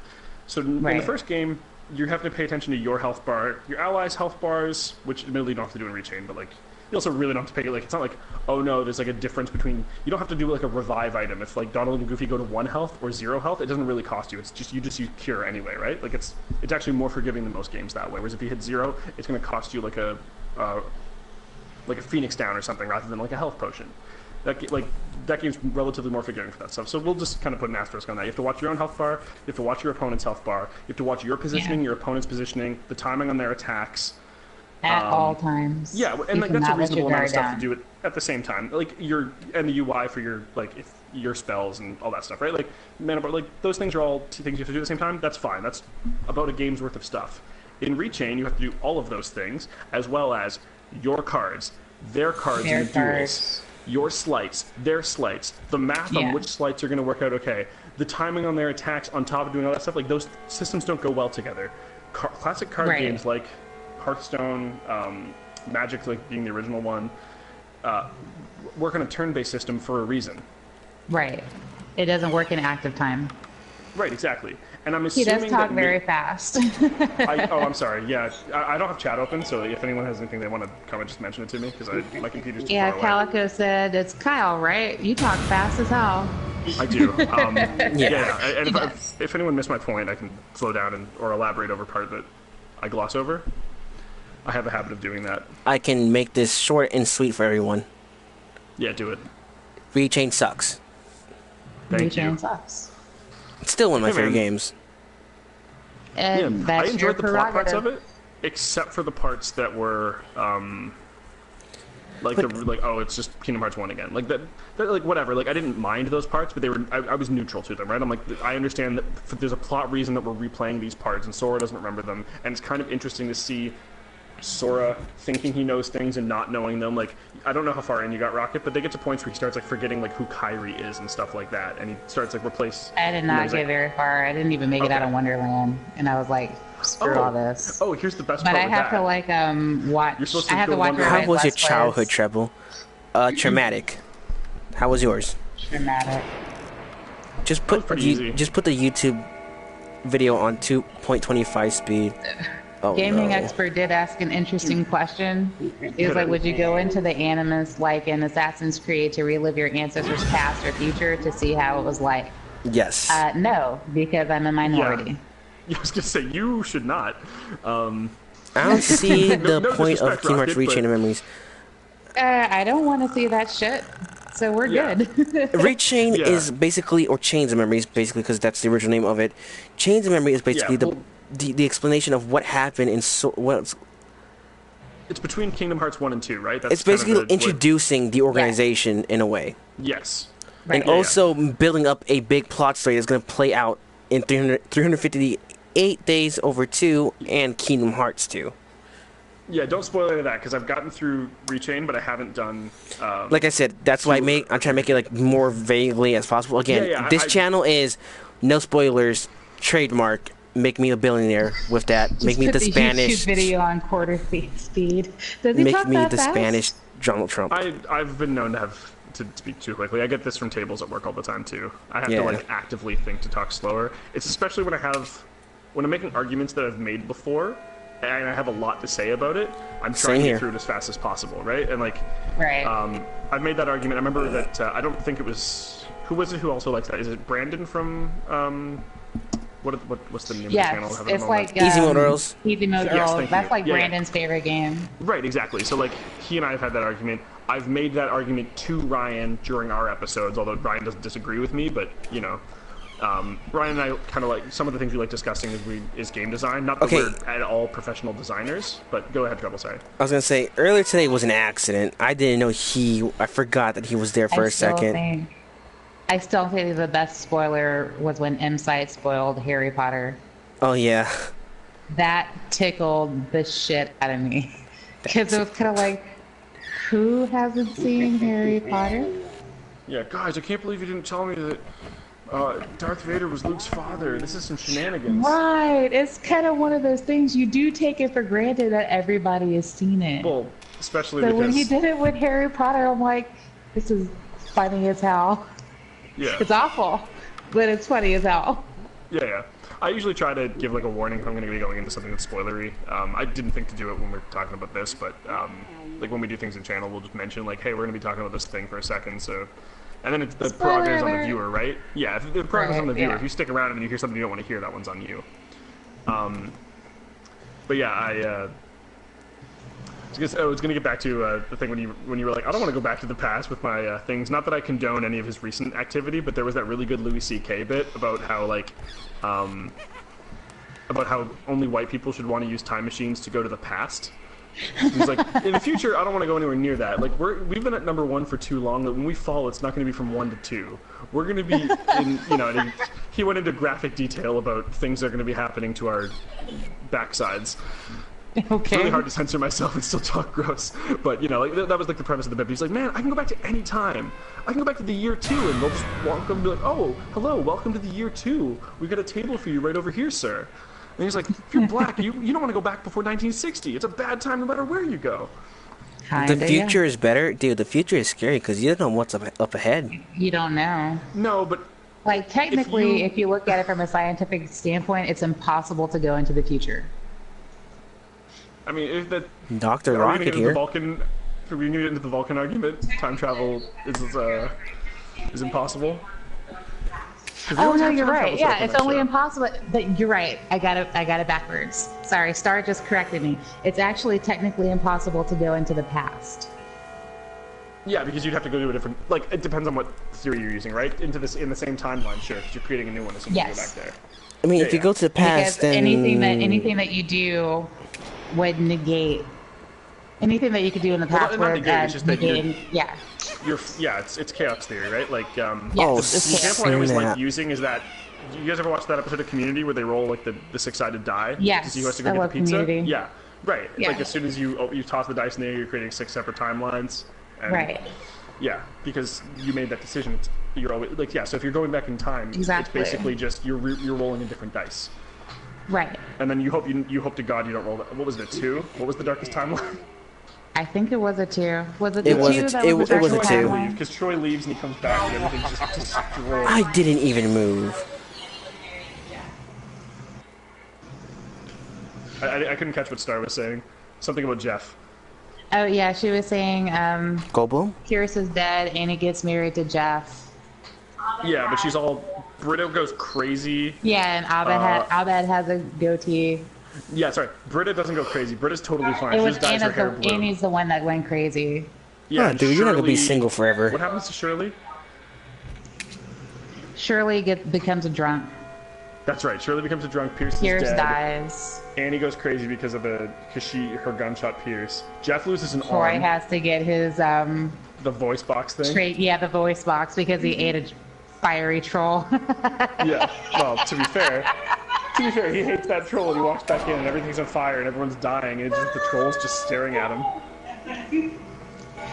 Indeed. What a great episode. But yeah, that's That the was a idea great there. episode. Yeah. Yes, exactly. It's the chaos theory thing. Yeah. You can't you can't do anything going backwards because it would kind of erase your reason for going in the first place. Yeah. Well, unless you're okay with living in that new timeline, like the Rick and Morty idea, where it's like, we blew everything up in this one. Let's just go live in this basically identical one. Yeah. Really, I think the mistake of past cars going to the past would be, even if we get there, then the fact that you have no reason to go in the first place would less likely mean you disappear and more likely mean you be trapped where you want. I agree. Yeah, but if you want to stay there, like, it depends on, like, there's people who would be doing pretty poorly. Like, if you're really dumb in, like, 2018 or whatever, right? You're like, man, I would be so smart if I went back to, like, 1800. Like, I know math. And they don't, like, I don't know good math. I just know 4th grade math, but that's genius level stuff in the 1800s. Like, let's go back there. Let's go back and cheat some people. Yeah, I'll swoop in and steal the invention of the light bulb. Which, to be fair, Edison stole that anyway. See, So I would do it if I knew that I would benefit from it. I'm not even gonna lie. But as a minority, it's not in my cards. That's why you would go with the future, right? Because even though it's the unknown, Yes. it's the unknown versus the known. Look, and the a known's Barry kinda Allen. shits you. Right. Yeah. Like, I'm never going into the future in my scenario, right? Straight white dude, like, I can go to any timeline I want in the past, and I know I'm going to be totally fine. That's that privilege talking to you, boy. Yeah. Oh, I'm well aware of mine. I'm not like... That's okay. Yeah, I'm not going to apologize for it. I didn't do anything, and it's not like I mean, I'm not mad at privilege at all. It's when people are under the impression that everyone's it's a life is system as that easy as doesn't mine. exist. Yeah, exactly. Like, I fully believe in and encourage privilege. I just think that everybody should get it, right? Like, when I want everyone to be on an equal playing field... even. Yeah, I want... It should be a level playing field, yeah. Yeah, when I want everyone to be on a level playing field, though, I don't want everyone being brought down to, like, a difficult situation. I want everyone to be living life the way that I do, because it's rad. And that would be great. Well, again, like, maybe not, like, result-wise, but opportunity-wise. If afterwards, if everybody can succeed and fail on their own... Like, if we all start out with the same opportunities, then, you know, you're responsible for what you do with them. Right, exactly. Like, exactly. I don't like the idea of somebody getting held back because they accomplished a lot more, but they just got like actually I had this argument with a friend of mine about affirmative action the other day, because in principle and in a utopian society I 100% agree with him that you wouldn't want to do like something like education based off of stuff for race. I'll just do a quick disclaimer for anybody who doesn't know what we're talking about. Affirmative action, and correct me if I'm wrong on this, Rocket, because we don't really run into this very often in Canada, but it's there are certain scholarships that you are only eligible to apply for based off of race, and the one we're talking about right now is specifically black people, right? Is that more or less fair? Okay, so in principle, these guys were saying, these are like very well-meaning, but you know, haven't necessarily thought through the nuance of it. White dudes were really saying, I don't really think it's fair that we're giving out spots based off of race. We should be doing it based off of other factors, which in principle and in a, you know, hard reset society where everybody's doing totally fine, I 100% agree with, right? But the problem that we run into is that there is a certain subset of people, and in the States, that's obviously black people, who were given a very bad hand to begin with, weren't able to even try to collect better cards until the 1960s, and then it was like playing Rechain, and you only have 1s and 2s, and you're going up against an 8. You can't beat that guy. Yeah, well, you're gonna die. Yeah, doesn't matter what you do. Can't do it. You have to wait until he plays with a 4, and you use your entire slate, and you have to go all in on that, and then you get slightly better cards, but that takes more than 1 or 2 generations, right? Yeah. So the idea there was, I used very arbitrary numbers, but like in general, when you're doing post-secondary, outside of the money issue that you guys have with how you do schooling, but like we'll just throw aside money for a second, right? You would in general want to send the most intelligent students, the people who have the best opportunity to succeed, to school, right? So they're like, well, we should be basing that off of academics, which is true, except that, again, you don't have everyone on an equal playing field. If you've got, and I'm going to use very arbitrary numbers, if you've got, like, the last spot is open, and there's a white kid who got an 85 in school, and he didn't have to work at all after school, he had 2 parents at home, one of whom was home during his formative years, didn't even have to work, after-school activities were available to him, so that he never had any incentive to get in any mischief, had access to, like, tutoring if he needed it, his parents could afford it, and he gets an 85. And you have a black kid who got an 83 and is like, well, if you just look at the grades, the white kid's more likely to succeed. But that kid had to work an after-school job, not because he needed spending money, but because his family needed to put food on the table. Only one parent was at home, so they were either working or they were raising their kid. It was a zero-sum game. Because they couldn't afford extracurriculars, he was more likely to drift into gang activity. Like things like that, right? And if that kid pulled out an 83 with all that kid is more likely to succeed. Because if you'd given those kids an even playing field, the black kid would have blown the white kid out of the water in this specific example. And the idea is, because statistically the stats that I just mentioned disproportionately affect the black community, that's why we have things like affirmative action. But I think even you would probably agree, Rocket, like, if you guys hadn't been held down in some sort of regard, and if we were all starting an even playing field, you would obviously just want to go off of grades. Or we would probably want a better system, because the traditional testing system in the States and in Canada is stupid. But let's assume that we had that fixed, right? And your grade actually meant something. Yeah. Like you want to go off of purely academic merit. Yeah. So that's kind of the idea there. But like, when I was having this argument with these guys, they were on the other side of it, but it wasn't because they were racist. It was because, like, that's a pretty complicated thing to think through. You have to have a decent understanding of the American education system and, like, the financial side of it, right? Like, I don't expect that out of everybody. Especially, it doesn't really come up in your day-to-day life if you're, like, a white dude. Like, you don't really have to think about these things. That's their privilege coming up again. Yeah, exactly. But, like, I don't condemn people who don't know that, because by the time we got to the end of that conversation, they were like, yeah, like, pretty much agree with what you said, and they like because eventually what we eventually got down to was in general when you're trying to help people out, it would be better if we could use certain if we could use other factors that weren't external characteristics, right? It's things like race. If we could use things like poor people, but that's you're almost doing the same thing because the poor community is disproportionately not affected by, but you know what I mean. The black community is disproportionately represented in the poor community, and then also you could just do it off of poor people, but you are probably going to end up having certain other effects that are going to come in handy if you have things like affirmative action, where like, okay, we're going to screw over 2 or 3 poor white people, which sucks for those people. Like, it would be nice if they had access to the same things. But if you get the entire black community behind you and you don't run into issues like we're starting to run into now, right? Where it's like there are certain issues with the police, for example, where these communities really don't get along, and because of the way that certain things have gone right now, both sides are justifiably afraid of the other. In certain scenarios, right? Like, I'm not saying that every cop who gets afraid of having to pull over a black person is justified in doing so, and I'm not saying that every black person who's afraid of being pulled over by the cops is justified in doing so, depending on where we're at. I'm also not saying that they're not, because I really don't know the nuances of every place, but I understand that when both sides are saying, because of what's been going on, I'm more likely to shoot first and ask questions later, that's a really shitty side to be on, where you're like, if I decide to just be cool, I could still get shot and die for this. That's a bad situation to be in.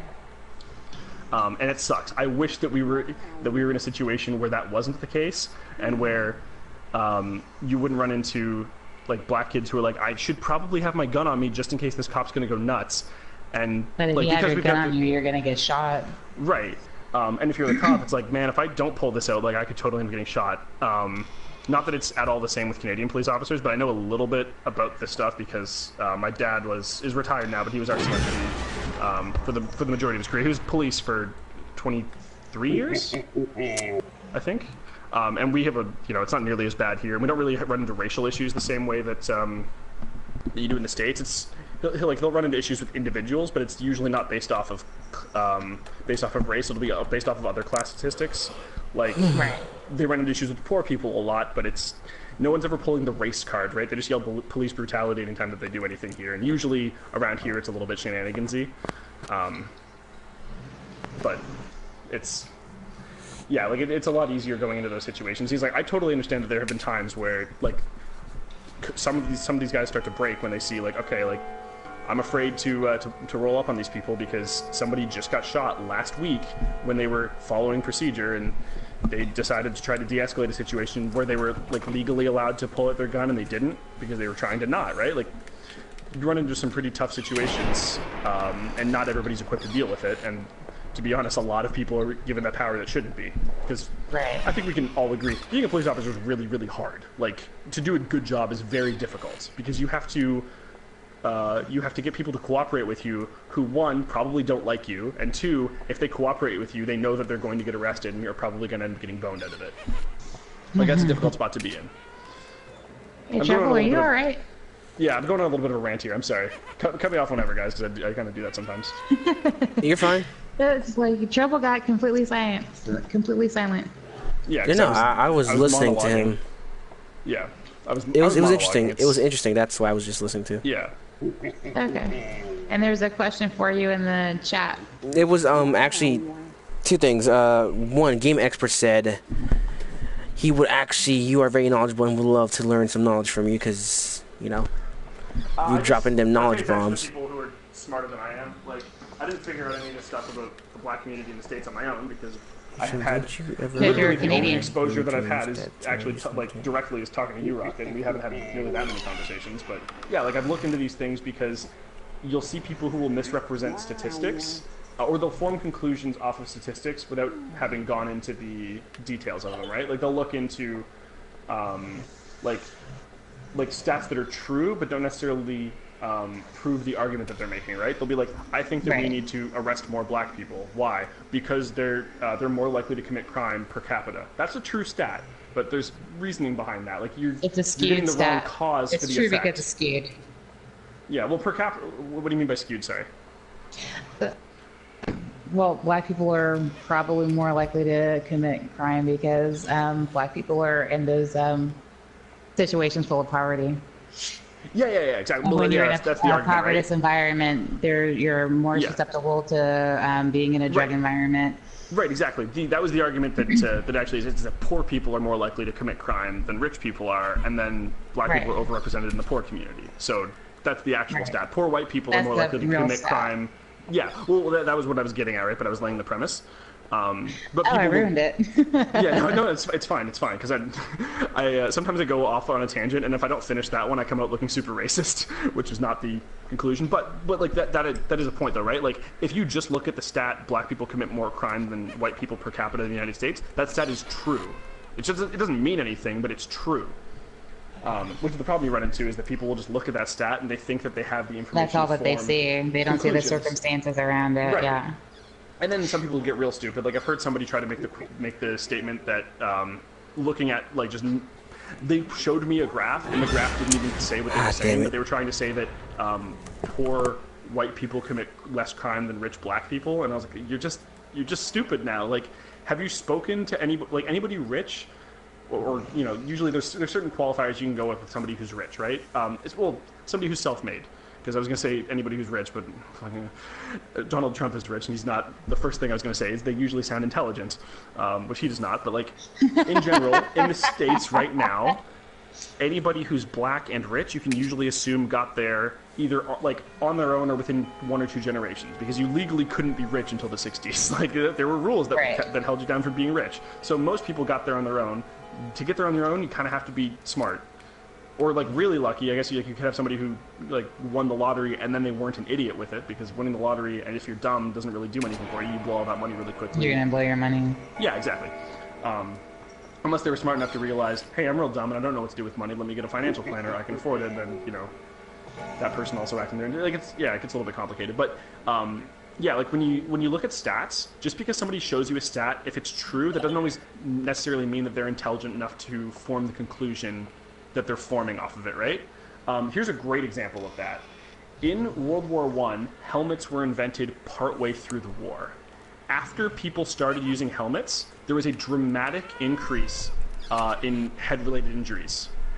So you could make the conclusion that helmets are... Yeah, you could make the conclusion that helmets are bad for you based off of that.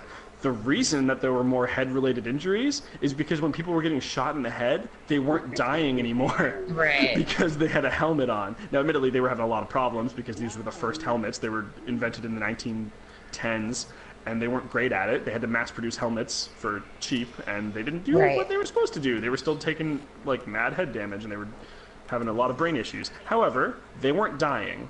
So you can look at that stat and say, well, we're seeing so many more rises in head-related injuries. We should take helmets out of this. But no, you have to look at the circumstances around it, right? Yeah. If somebody when people have an agenda, they will try to manipulate stats to form a conclusion. Generally, you want to try to find somebody's thought process. If somebody has a conclusion and then they look up stats to support that conclusion, they're arguing with you in bad faith. What you're supposed to do is the scientific method, right? You can have a hypothesis, but you don't form your conclusion until you see the evidence, right? Yeah, you have to get your data first. Yeah. Now, again, hypothesis is totally fine to have. You can think something is going to happen because that's the only way, like, that's how you decide which experiments to perform. But that's, like, I don't know if they teach this in the States, but in Canada, that was, like, always the part of anytime we were doing, like, a science lab, for example. Mostly with the physics ones, but they would come out with certain other ones where you would write, like, introduction, hypothesis, where you'd say, like, I think this is going to happen in this experiment. Then you would collect your data, then you would do an analysis of it, and then you would form your conclusion. And if you never lost points if your hypothesis was wrong. You lost points if you tried to argue that your hypothesis was right with data that didn't support it. That's the because that was the skill they were trying to teach you. Like, it doesn't matter if you're wrong before you collect the data. You can literally think, if you're trying to prove gravity, you can say, I think that everything's going to go up when I let go of it. And then if that's your hypothesis, that's totally valid. And then if you look at the data, you see that everything goes down. Obviously, we're talking really arbitrary, right? But that's a perfectly valid experiment. That's a valuable thing to the scientific community. I mean, it's not now because we figured that out like 200 years ago. But, you know, I'm trying to use a simple one to bridge for people. What were you going to say, Trouble? I was going to say, that sounds like a science fair to me. It basically is. I don't want to assume that they teach the same principles in the States. Yeah, no, they actually do. But the point, I mean, your point is valid. If you test your hypothesis and it's wrong, you don't fail your experiment. You fail your experiment if you try to prove your hypothesis to be correct. Yeah. Sora, I'm going to answer your question. If I could make any video game, what would it be? I would make a Superman game because there's never been a good one. Oh, there's never man, been a good Superman one. 64. What are you talking about? Shut it. Oh, Game of the Jesus year. Christ. Yeah. Also, Sean asked me a question I wasn't able to answer because I didn't feel like I didn't want to rudely interrupt you because you were actually making some good points. Feel free to interrupt me. It's not rude, dude. I dominate conversations, and I don't mind doing it if nobody else has anything to chime in with. But if you guys have anything to chime in with, please do. I will otherwise talk the stream to death. So no, he was asking where would I go? Oh snap! I didn't see Chester. Where would I go in the future? If that was me, nowhere. Because if I go to the future, I can mess something up and then try to go to the back to where I'm at. It's actually the opposite.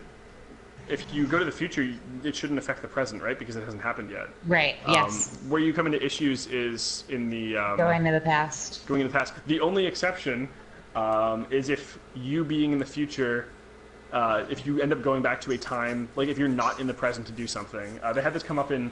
Not the best Star Trek, but in Star Trek Enterprise, the first one chronologically, like where they first get out into space and they have Starfleet, but they don't have the Federation yet. Like humans and Vulcans are still kind of tentative of each other.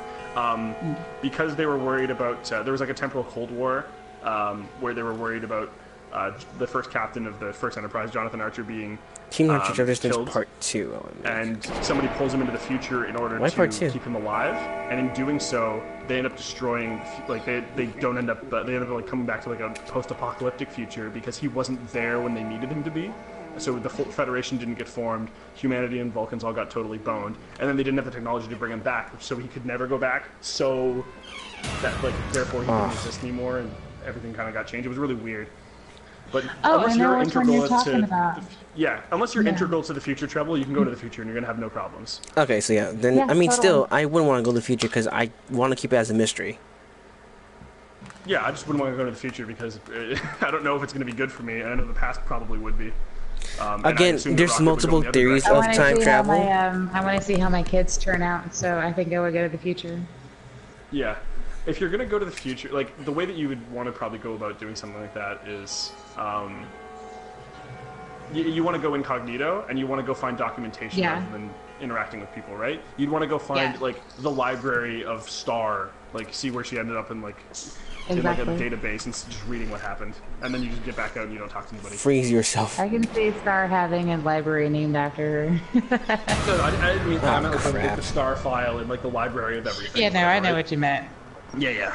Also, hey, you don't know how she's going to turn out. Maybe she's going to cure cancer or something, and they'll be like, man, we have to have the Star Library.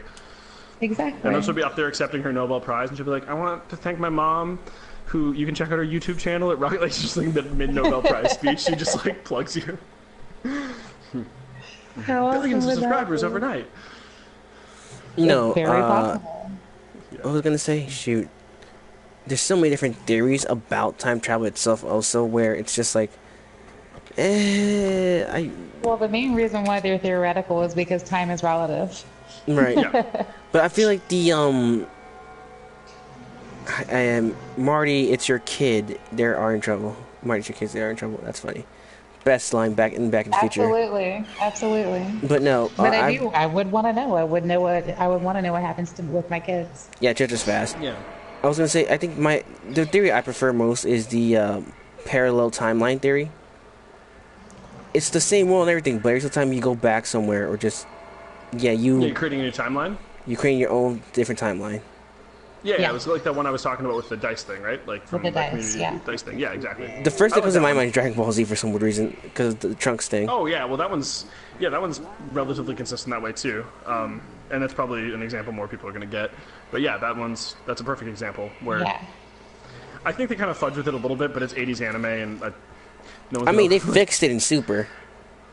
I'll take your word for it. I never got to Super. Because I was watching when I was watching Dragon Ball originally, or Z, because I wasn't even old enough to be watching Dragon Ball when it came out, but Z was like, oh, I was watching it like as like on YTV, like 5 days a week, and if I missed an episode because I was doing something that day, I just missed that episode.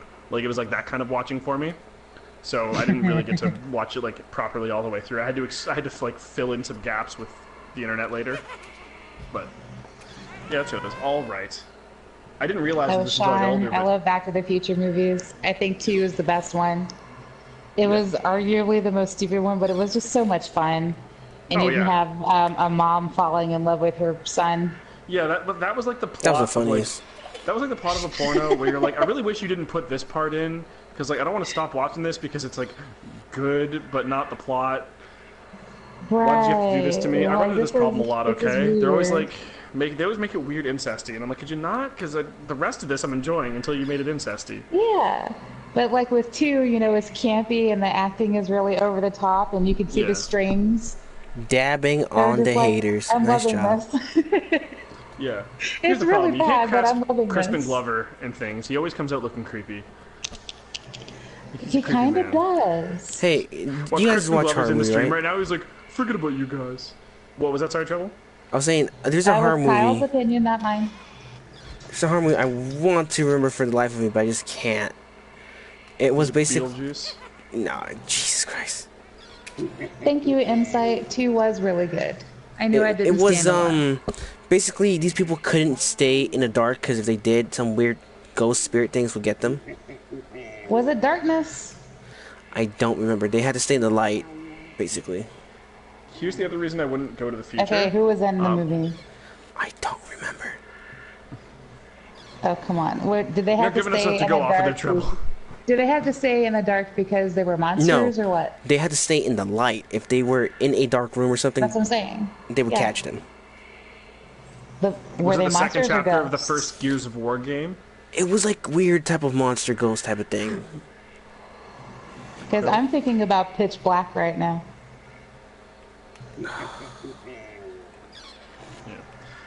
Here's the other reason I would never want to go to the future. I don't want to know my death date, and that's going to be somewhere. Like I wouldn't be able to You're stop right myself about from looking that. it up, but I super don't want to know my death date. Like, what was it? Was it Death Note? Yeah, with the Yeah. Ryuk made the deal with Light, or tried to make Light take that deal to get the Shinigami eyes, and he had to keep on outsmarting him to get around it. Now Light didn't take it because he didn't want to lose. Don't half say of his too remaining much life. because I just started the show. Oh, never mind then. Okay. Remember, I know exactly what you're talking spoiler-free, about. trademark. But I did relatively just start early. the show. Is Yeah, the I also movie forgot called the Lights movie. Out? Called Lights Out. I think. Let me look it up right now. Yeah. I don't know. Okay, Trevor's I won't- memory sucks right I now. won't say much more, but that show is great. That was the first anime I'm I watched as an liking it. adult. Like the first episode, I was kind of disturbed by it. This is one of my daughter's favorite animes, so Yeah, I your was daughter's got doubly good taste then. disturbed. Apparently so. But like the more I got into it, the more I was like, this is actually a legit good show. And then she was How like, far in I are can't you? watch anymore. I think I'm on like the 6th episode. I think. I Okay, think you I'm started like getting halfway into like through. L and stuff then. 'Cause Yeah. that's- It's not That's where recent. things are It's really actually quite interesting. old. It's an old movie. I just don't remember Death what Note. it's called. It's a show that I love very much, but I can only really watch once. Yeah, she like once I got to a certain point, she was like, "Okay, I can't watch this with you anymore," because she didn't want to get to the end. Fair enough. Kyle I'm not said gonna fair say. enough. Yeah, I'm not gonna say. Well, it gets a little bit disturbing. Like, I watched it at I think I was like 23 or 24. I wasn't like a teenager, so it's, I'd seen weirder stuff happen. Let me see. But without giving anything away, there is a arc in the middle of the show that will be like. It'll be one of those things where like you'll go through like 10 episodes of something, and then they'll just like do like a big reveal about what had been happening over the last 10 episodes that you as the audience had missed out on, not and this it just one. it's like a total like mind blow. Like when you get to that moment, you're like, Good catch. jeez. Good catch. Yeah, without giving anything away, like it's that's like a moment where you're just like I sat down and just like hit pause on the episode and just like sat there for like 10 minutes being like, geez, this is a thing. It's like you could make like a Charlie board with like the yarn and like the things and like, where's Pepe Sylvia? Right. Going crazy. Insight, are you talking about Silent Hill the movie or Silent Hill the game? If you can't tell the difference, Sean Bean's only in one of them. Right. But he doesn't die. Is that one of the ones he doesn't die in? That's one of the very few movies he does not Oh die yeah, in. National Treasure. Right? Is it Darkness Falls? Darkness Falls was the movie with the tooth fairy in it. Tooth But yeah, fairies. you had to stay in the light, and you couldn't look at her. No, it was that you couldn't look at her. I don't think the light had anything to do with it. So she was a but Gorgon? There was this movie with kind of. But there Tooth was Fairy this Gorgon? movie called The Darkness with Anna Paquin in it, and they literally had to stay in the light. But there was a whole bunch of plot around it. The movie didn't make sense. It wasn't scary. It was. Yeah. It was a bad I've never movie. been a big fan of like jump scares. Yeah, I think or, it is Darkness Falls. Or just gory stuff. I don't Darkness like very Falls much was horror. surprisingly good. I totally agree with you, Insight. Sorry, you don't watch horror movies? Not for the most part, I don't. There's a very Get niche a amount of like life. type that I really do like. Like I love the first Saw movie. I haven't seen the other ones, but Yeah, I'm told that they I get a little Oh, absolutely bit listen, love the after first I that. Saw don't. movie. Okay, so here's my thing about Saw. I don't count them as horror movies. I count them as gore movies. Wait, no, I'm talking. The But first only one's the not that gory sequels, at 'cause all. The first one's not gory at all. It's legit Yeah. scary. That's Yeah, true. but The It's not first one was gory. legit It's scary. really just you're imagining was everything just out there, that's going yo. around these Yeah, characters. I haven't- know. I haven't watched any 6 more than and 7. one. But we're going to get into some spoiler territory here because it's kind of hard to have this conversation without it. If you don't want to get the 2004 film Saw spoiled for you, give us a second. Right. You might But yeah, like- might want to not watch for a second. Yeah. Yeah, no, I think it is Darkness Falls Yeah. because there's a kid in it and they Outside make it of- to a light tower. Yes. Okay. Yeah, I got you. that is Darkness Falls. But it yeah. is the light that destroys the monster in Darkness Falls. So yeah, I know what you're talking about. Okay, Saw. Yeah, so like outside of Cary Elwes' character like cutting off his own foot, there's literally next to no gore in that movie. They have like Correct. the blood puddle, but And it's they like, don't even really like- show that. No, it's more like yeah, and like the act of him cutting off his foot was more important than watching it happen. It was just like this is how much this guy needs to get away right now. This guy who has Right. way too much self-love, puts himself above so many other people. He should have been able to figure out this puzzle. They actually do a really good job of that with both because that whole thing with Adam where he had the tools in the bathtub to get the to have the key right off the bat, but if he hadn't floundered around and let it go down the drain. Agreed. Saw Like, is right a when he thriller woke slash gore There was movie. actually a reason for that, but you have to watch one of the sequels to know what it is. I had a hypothesis about it, and you can. Like, I'm probably not going to watch the other ones, but it was like the theme of it was he's supposed to be aware of what's around him in a situation where others wouldn't be because of like what he was doing for his Because of profession. what he was- does. Yeah, That exactly. was Like, definitely the point in the first movie, but if you're not going to watch the sequels, it was because somebody was supposed to tie the key off when he was put in the bathroom, in the bathtub, and they didn't do that because they were a pissed off individual. oh, okay, interesting. I had thought it was an intentional thing. I actually kind of like it Yeah. better if it's an intentional thing. Like he's supposed to find the key. Like you And have that an was opportunity kind to of the find this, but you point. can totally blow it. Yeah. Yeah. Because you know how in the very beginning of the movie, when you see something that looks like a skeleton key slip down the drain? Yeah. Yeah, that was that. That was Like, because the key to get somebody out. didn't tie it off. That was the key for him to get out. But it was because somebody Yeah. didn't tie it off like they were supposed to on purpose Yeah. because they were Um, pissed. Yeah, because obviously the way that puzzle was designed, Jigsaw couldn't do it himself because he was in the room. Like, Right. yeah, oh, how great was that? Like, you get through that entire thing where you're like, oh, I'm gonna go back and get help, and then Tobin Bell, who's just been like And then the lying, body gets up. I know. he just gets up and just like So walks great. out and closes the door, and like just does not care. Like, oh, it's such a great scene. It really is. It kind of, for me, it kind of reinvented the twist. Matter of fact, that is one of the best twists that I've seen in a horror movie that does not involve damn split personalities. Yeah. I'm so sick to death of that trope. Twists are great, and they're in a lot of ways they're integral to a horror movie, especially in like a slasher movie when you're trying to figure out who's the killer, and it's Yeah. not Jason. Yeah, well, it's, the point. Yeah, those That's- ones. The yeah. mystery's not supposed to be there, right? It's just like we know it's Jason. Well, Just- that happened. Exactly. So yeah, like I love twists in horror movies, but I'm sick to death of the split personality trip. Yeah. It's a little bit weird too, because like my fiance's really into horror movies, but that's like she watches those on her own.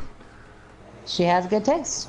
Oh yeah. Like I understand the appeal. It's just not. It doesn't do it for me. Like outside of the like when you get into psychological stuff is where I get like I can appreciate this, but there's Oh, so train. much 1 crossover second. with things I don't do. Wait, I don't hear it. Hear I what? still don't hear it. Yeah. A train. I live by a train. Oh, okay. I don't do well with anytime slow body mutilation. I don't do well with. So I actually, even that first Saw movie when they're kind of illustrating those first puzzles, and that guy like was trying to claw through the barbed wire. I don't do well with that. If they did a good job, somebody's hand goes into like a grinder or something. I don't do well with that.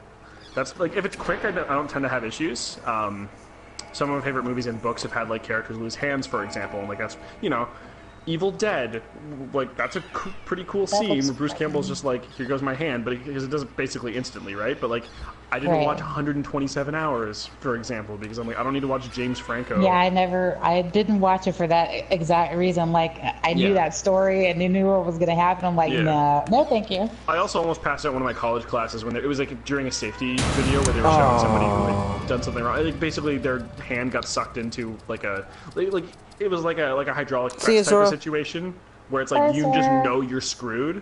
I'm like, can't do this. Sean, I'd have to say Michael Keaton's version of Batman, 1989. Your favorite one? Yeah, it's my favorite Batman. Yeah. Cinematically, because my all-time favorite Batman is definitely Kevin Conroy. My favorite Bruce Wayne is Christian Bale, but I don't think he's a particularly good Batman. But I think he's a fantastic Bruce Wayne. Oh yeah, for sure. I would say Kevin Conroy was definitely my all-time favorite Batman, and Mark Hamill was my all-time favorite Joker. Yeah, you sure it wasn't Clooney with those bat nipples? Oh god. The bat nipples can suck up. Nipple? Nipple, sure. Yeah. Okay, I was gonna say something. Oh, go ahead, Trouble. That's sure. fine. Christ, my mind is like. Oh, jeez, you want to talk on your own show? Such a dick. I know, right? No. Excluding Jokers, who's everyone's favorite character slash iteration of that character for Batman villains? I would say movie-wise, Heath Ledger, all-time favorite is.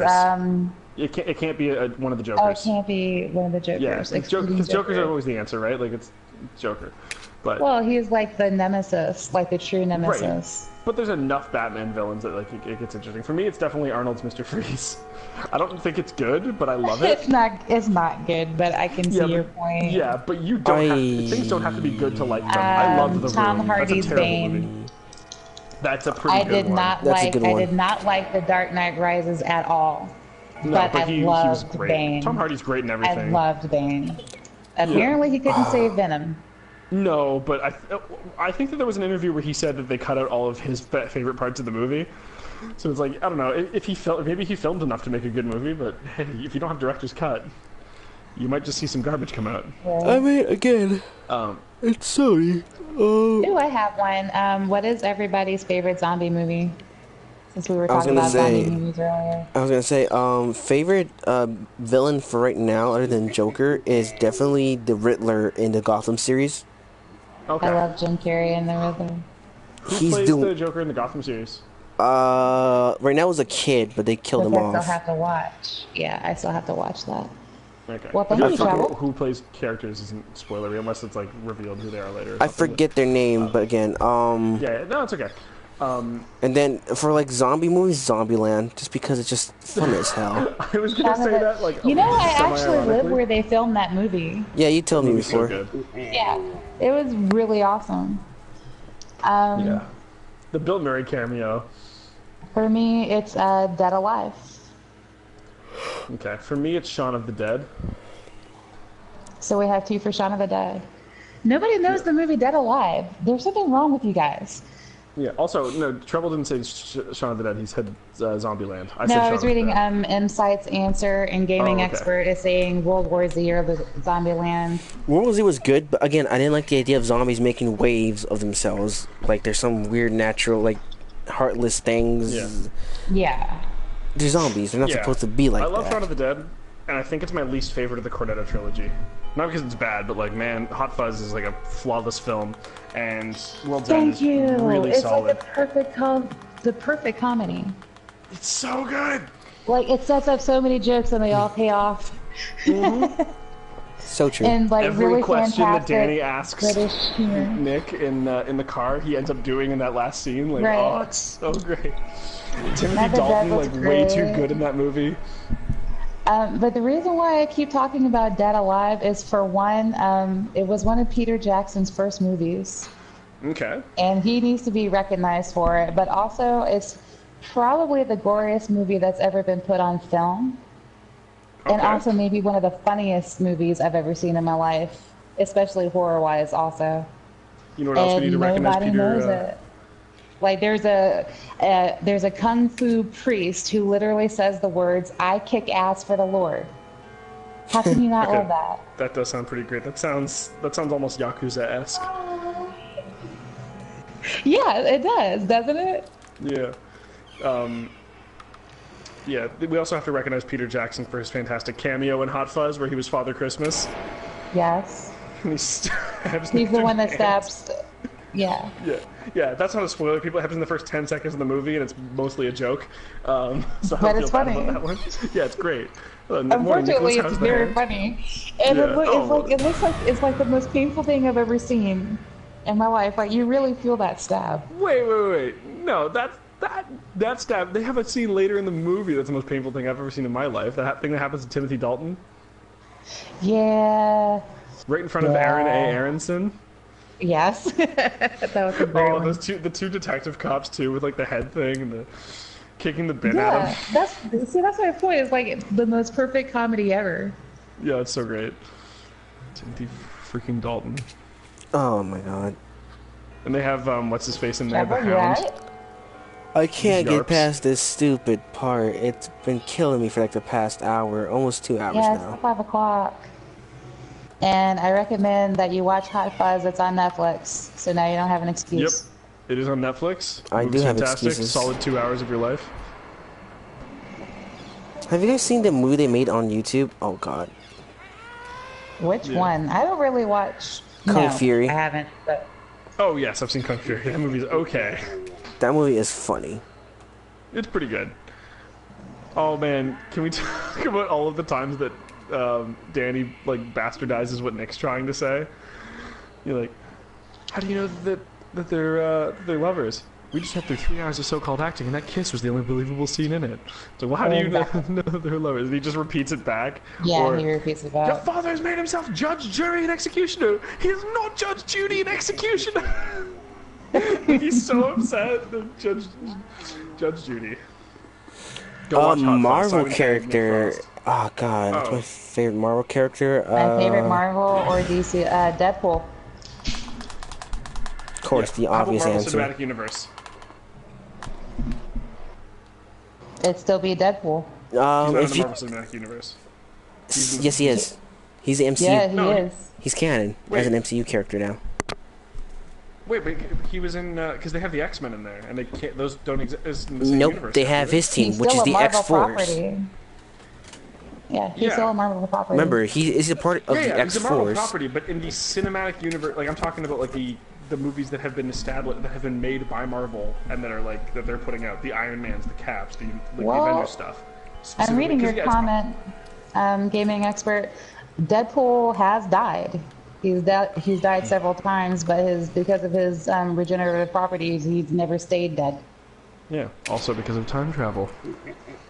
There's that too. yeah. Insight, I do love Harley Quinn. The only reason why I sort of don't count her was because she was created kind of like outside of the comic books. Yeah, she's also not necessarily a villain. Yeah. I think she counts But I as a think that they were tweener. She's like talking the about like Marvel in general, not just heroes Well, she'd be DC, or villains. Yeah. Yeah, I'm sorry. I was But gonna it was, say. yeah.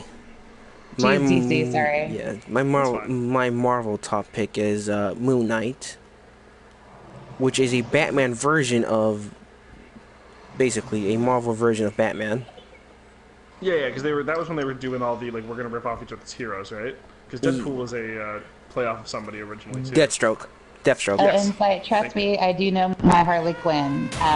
If Kevin Smith hadn't beat me to it, my daughter's name was going to be Harley Quinn. Did Kevin Smith really name his daughter Harley Quinn? Yes. Yes, he did. Also, how does Star feel about that? I never told her that. She's not even in the room right now. Oh, okay, perfect. And I got it all in recording. I think that she would have been fine with it because her father wanted to name her something else, and I didn't like it. That's fair. And my DC favorite character should be Flash. So yeah, I would definitely say that. Well, no, I can go ahead and say that my favorite DC character is Harley Quinn because it is, and my favorite Marvel character is Deadpool. I like when they go into weird, like when she gets into weird tweener areas. Like I don't remember who it was, but she was fighting one of the super heroines, and when she found out she was pregnant, she was just like, "Oh, we're Yeah, gonna be the Black cool for a bit." Canary. Thank you. Yes.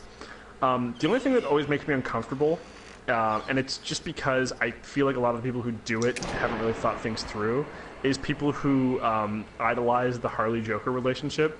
Because it's real easy to cherry pick those really good moments, but man, he does not treat her very well. It's the most abusive relationship I've ever seen in my life. Fucking relationship. It's written, I get my one. F word, by the way. Yeah. It's an abusive relationship.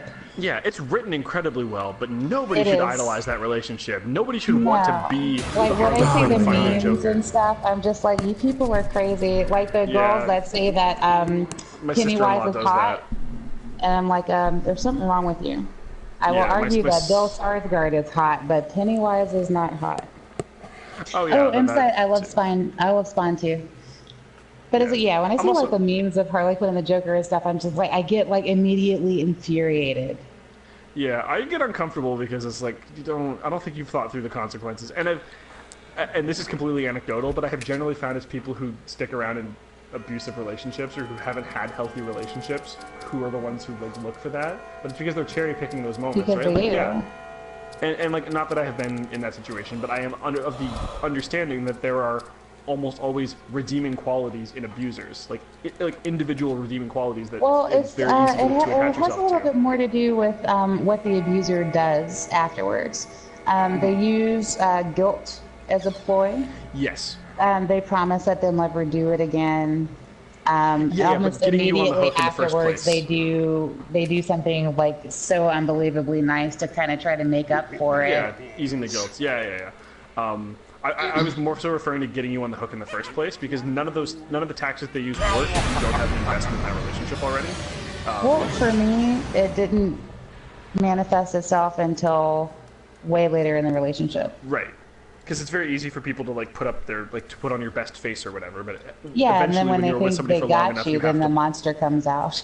Well, not even like just with people in general, like you will stop putting on your best face, like you will start just acting like your actual self, right? Like a lot of people will think that somebody changed, and it's not that like over the course of a relationship. But I'm not even just talking about with like abuse or anything, right? But like relationships that were fine and then they break up and it's not like it's like a giant like tragic thing or whatever, right? Like it's just right. Two people went different ways and like, oh yeah, they changed. It's like, no, they were always like that.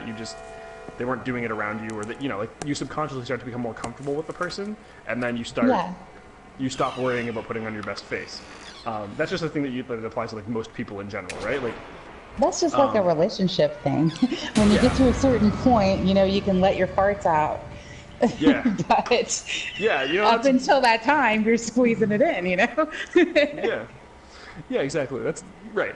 And I'm not going to try to like mansplain why people stay with abusers with you. One, because I haven't been in that situation, and two, I have the basic understandings of like a lot of it is techniques that people will use.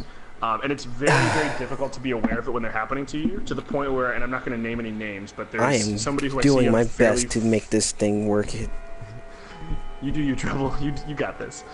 There's somebody who is who like has a degree in psychology, works with the mentally partially with the mentally ill and partially with children, and there is some overlap there.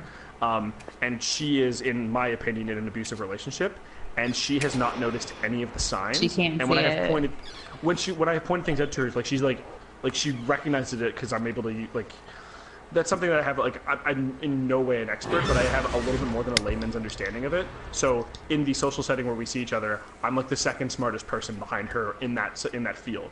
So when I'm able to use very basic terms, like she's just like, oh yeah, you're totally right. This is textbook. Like, how did I not see that? I'm like, because it's your relationship and you're invested in it.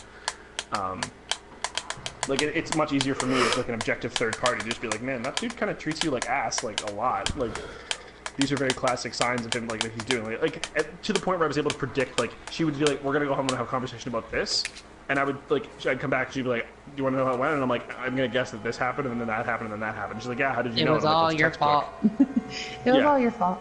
If you hadn't done this, it never would have happened. His isn't that because it's not And as physical. long as you don't do this, it'll never happen again. Yeah, it's emotional on his case, so it's more like. That's even worse. Yeah, it can be. I mean, obviously, right? Depends on where you end well, up. Well, I mean, if you survive it, it's worse. Yeah, of course. Right. Yeah. My favorite Greek god is Pan, actually, and my favorite Egyptian would be Isis. It's rad. I don't know enough about the Egyptian ones outside of the characters in the original Stargate. Poseidon and Ra. Yeah. Can't really go wrong with the sun god. No, I'm gonna abstain from Egyptian, but Greek god. F Zeus. Kratos. No, I'm just kidding. Kratos. Kratos. No, probably. I'm an Aphrodite fan. I'm always down for some honey potting. I also like that she was literally just like Zeus' dick getting cut off. You guys heard it here, folks. He wants to honeypot all the gods.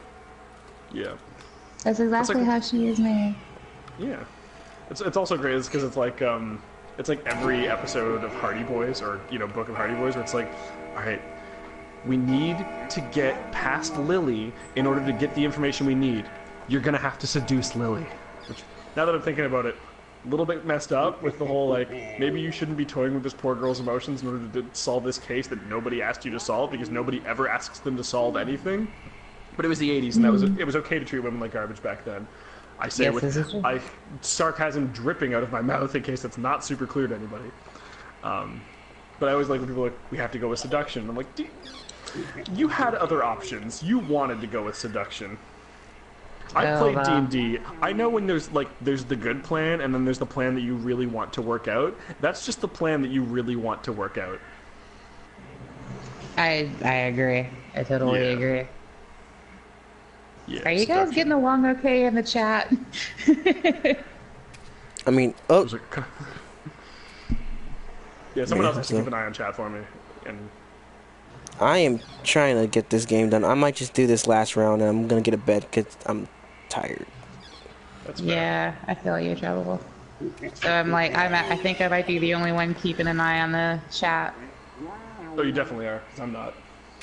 Like, I'm reading it, but I'm also concentrating on this because I want to beat this. You want to beat it, and I don't blame you. You've been at 5 o'clock for a minute. It's fair. Sometimes you just gotta push through. Sometimes you spend 3 episodes trying to beat a boss in Rechain, and then you finally beat him, and they make you fight the same boss 15 minutes later. Oh yeah, that's the funnest thing to do. That's just what you do in a good game. Oh. I mean, you just missed me basically trying to fight. That's in Egypt called the Complete One. He has a name. Are you talking about Osiris? Okay, last game, and I'm calling it a night. Jesus, that was so unfair. No, I was gonna say, I just spent like literally 4 hours fighting the final boss. That wasn't even the final boss. Yeah, but is that the complete one? I think it is.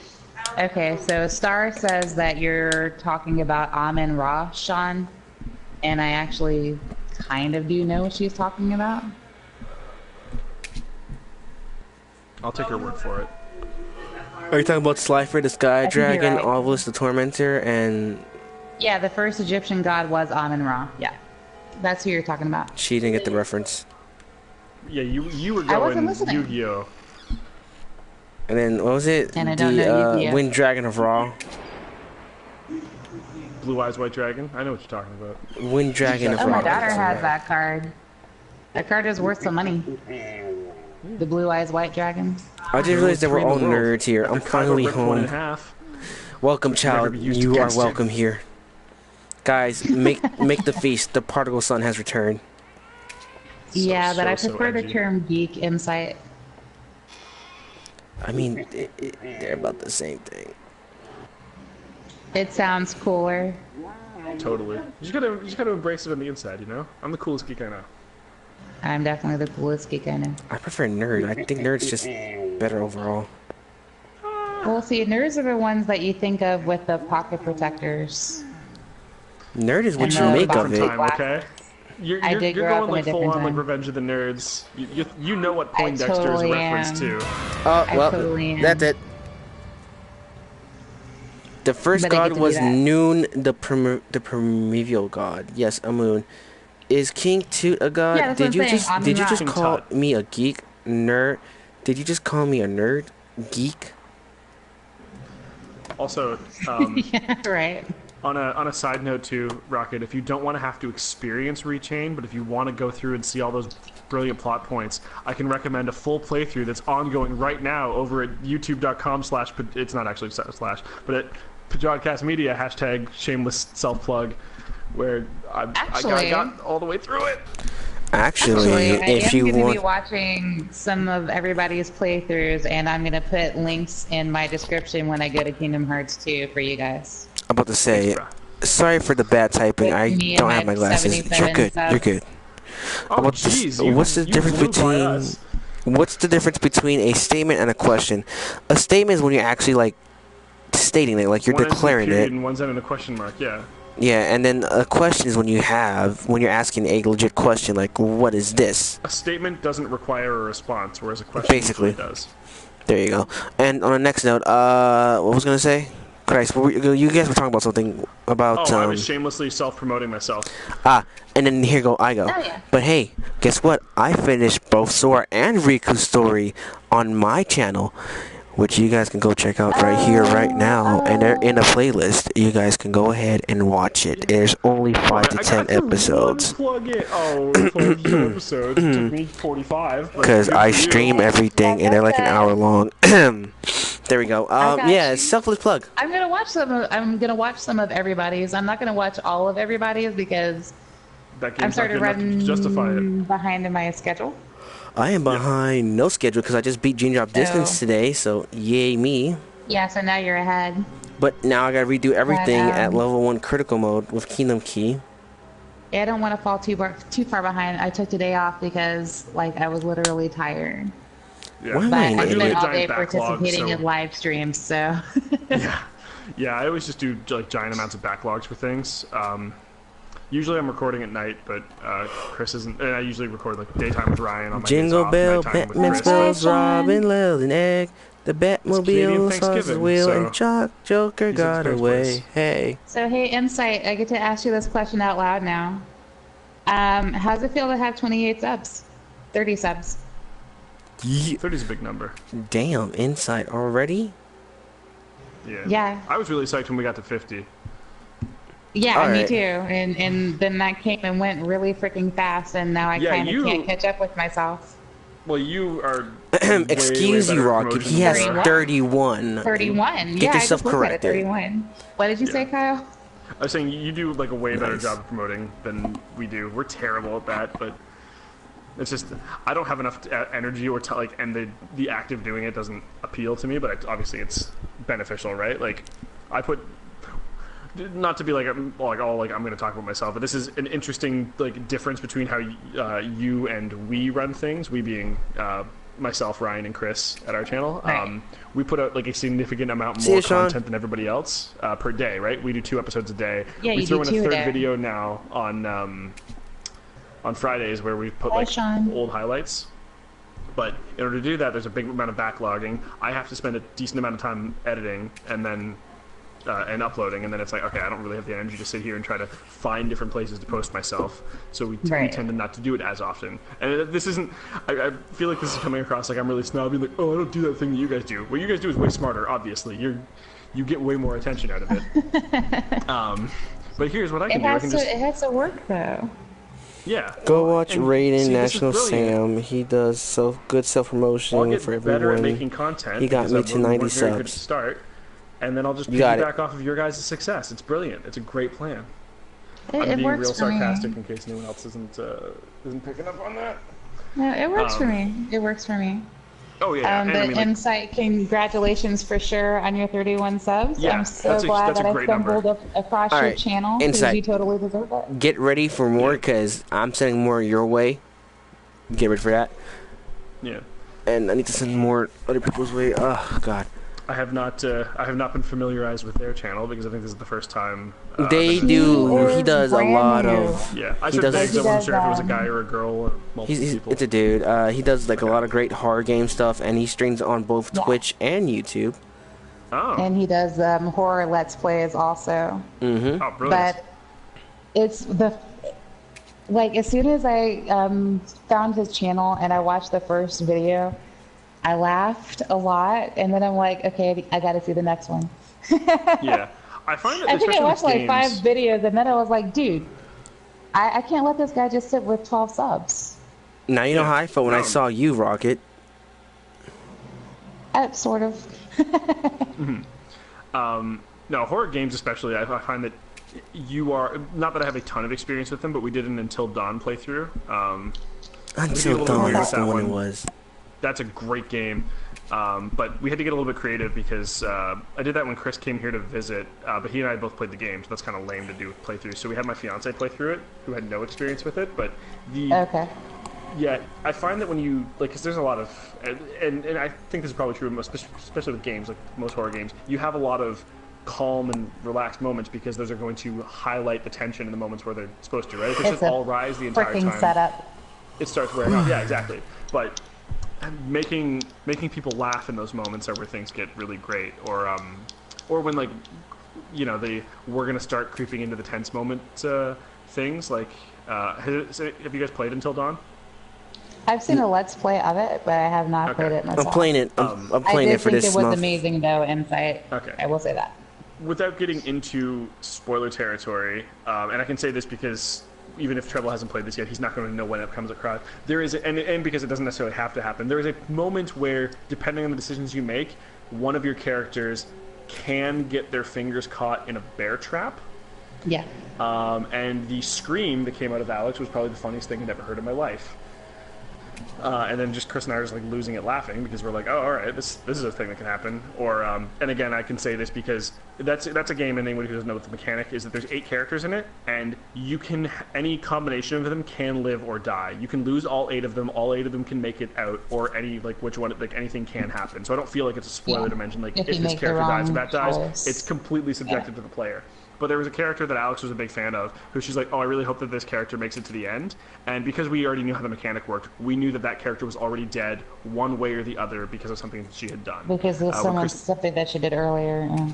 Right, exactly. So we were just like, he's either going to die this way or that way. But we weren't going to, we didn't say anything. We just kind of like looked at each other, and she didn't catch it. But she was like, as she was like, because we kind of started like egging her on a little bit. We were like, oh, aren't you, man, you're keeping him alive. You're doing a really good job. Aren't you glad he's alive? She's like, I am glad that he's alive. Terrible. And then, but it was great because then he gets decapitated and his head flies across and like lands like in the snow and just rolls a little ways.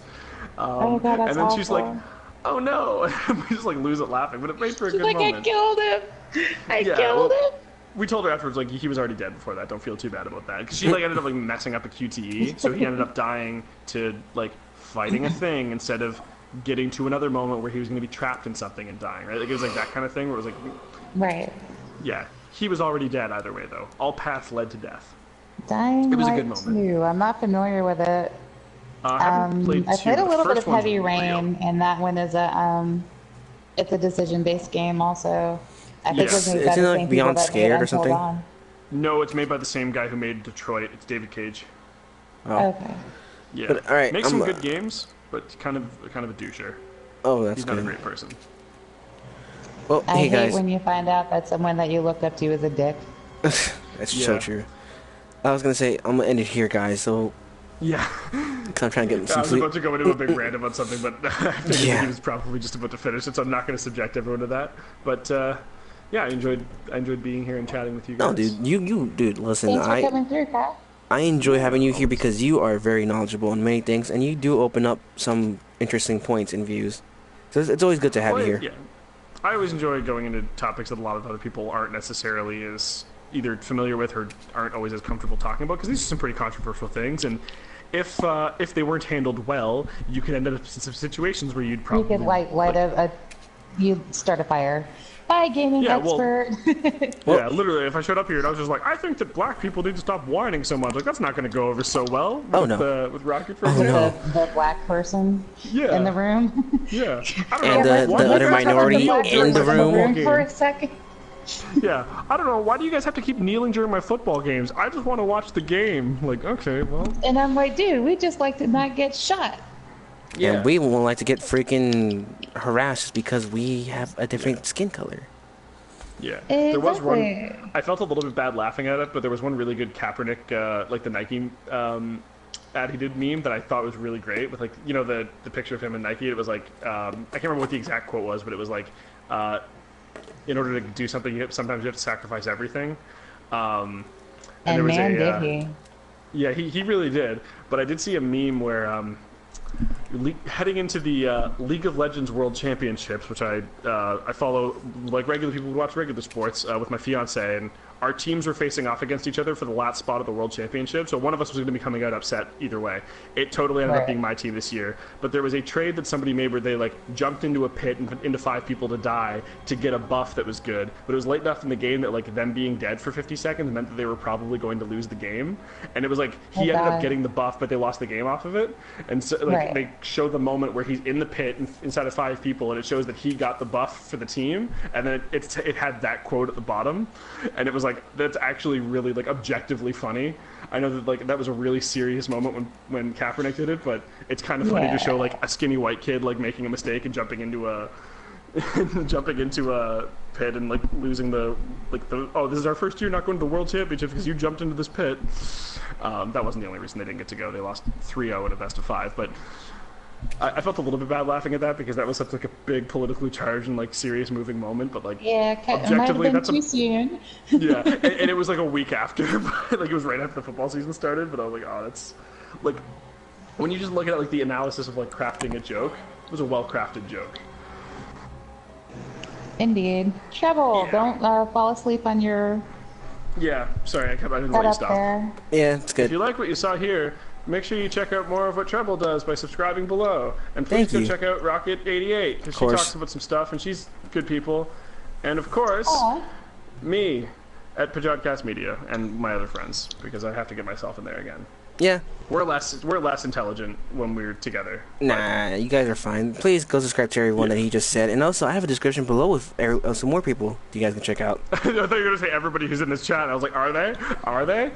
Is everyone in this chat in your description, Treble? I can't fit any more people than I want to. I'm going to definitely put in a plug for Multi-Insight because he deserves it. Oh, yeah, definitely. It is amazing. Well, guys, I'll see you guys on the next one. Thank you for joining. Thank you for listening to us for like about 2 hours. And it's been fun. But we got to get some sleep. I got to get some sleep. I don't know about them, but I got to get some sleep. Sleep is coming. Yep, so good night to all, and I'll see you guys later. Bye.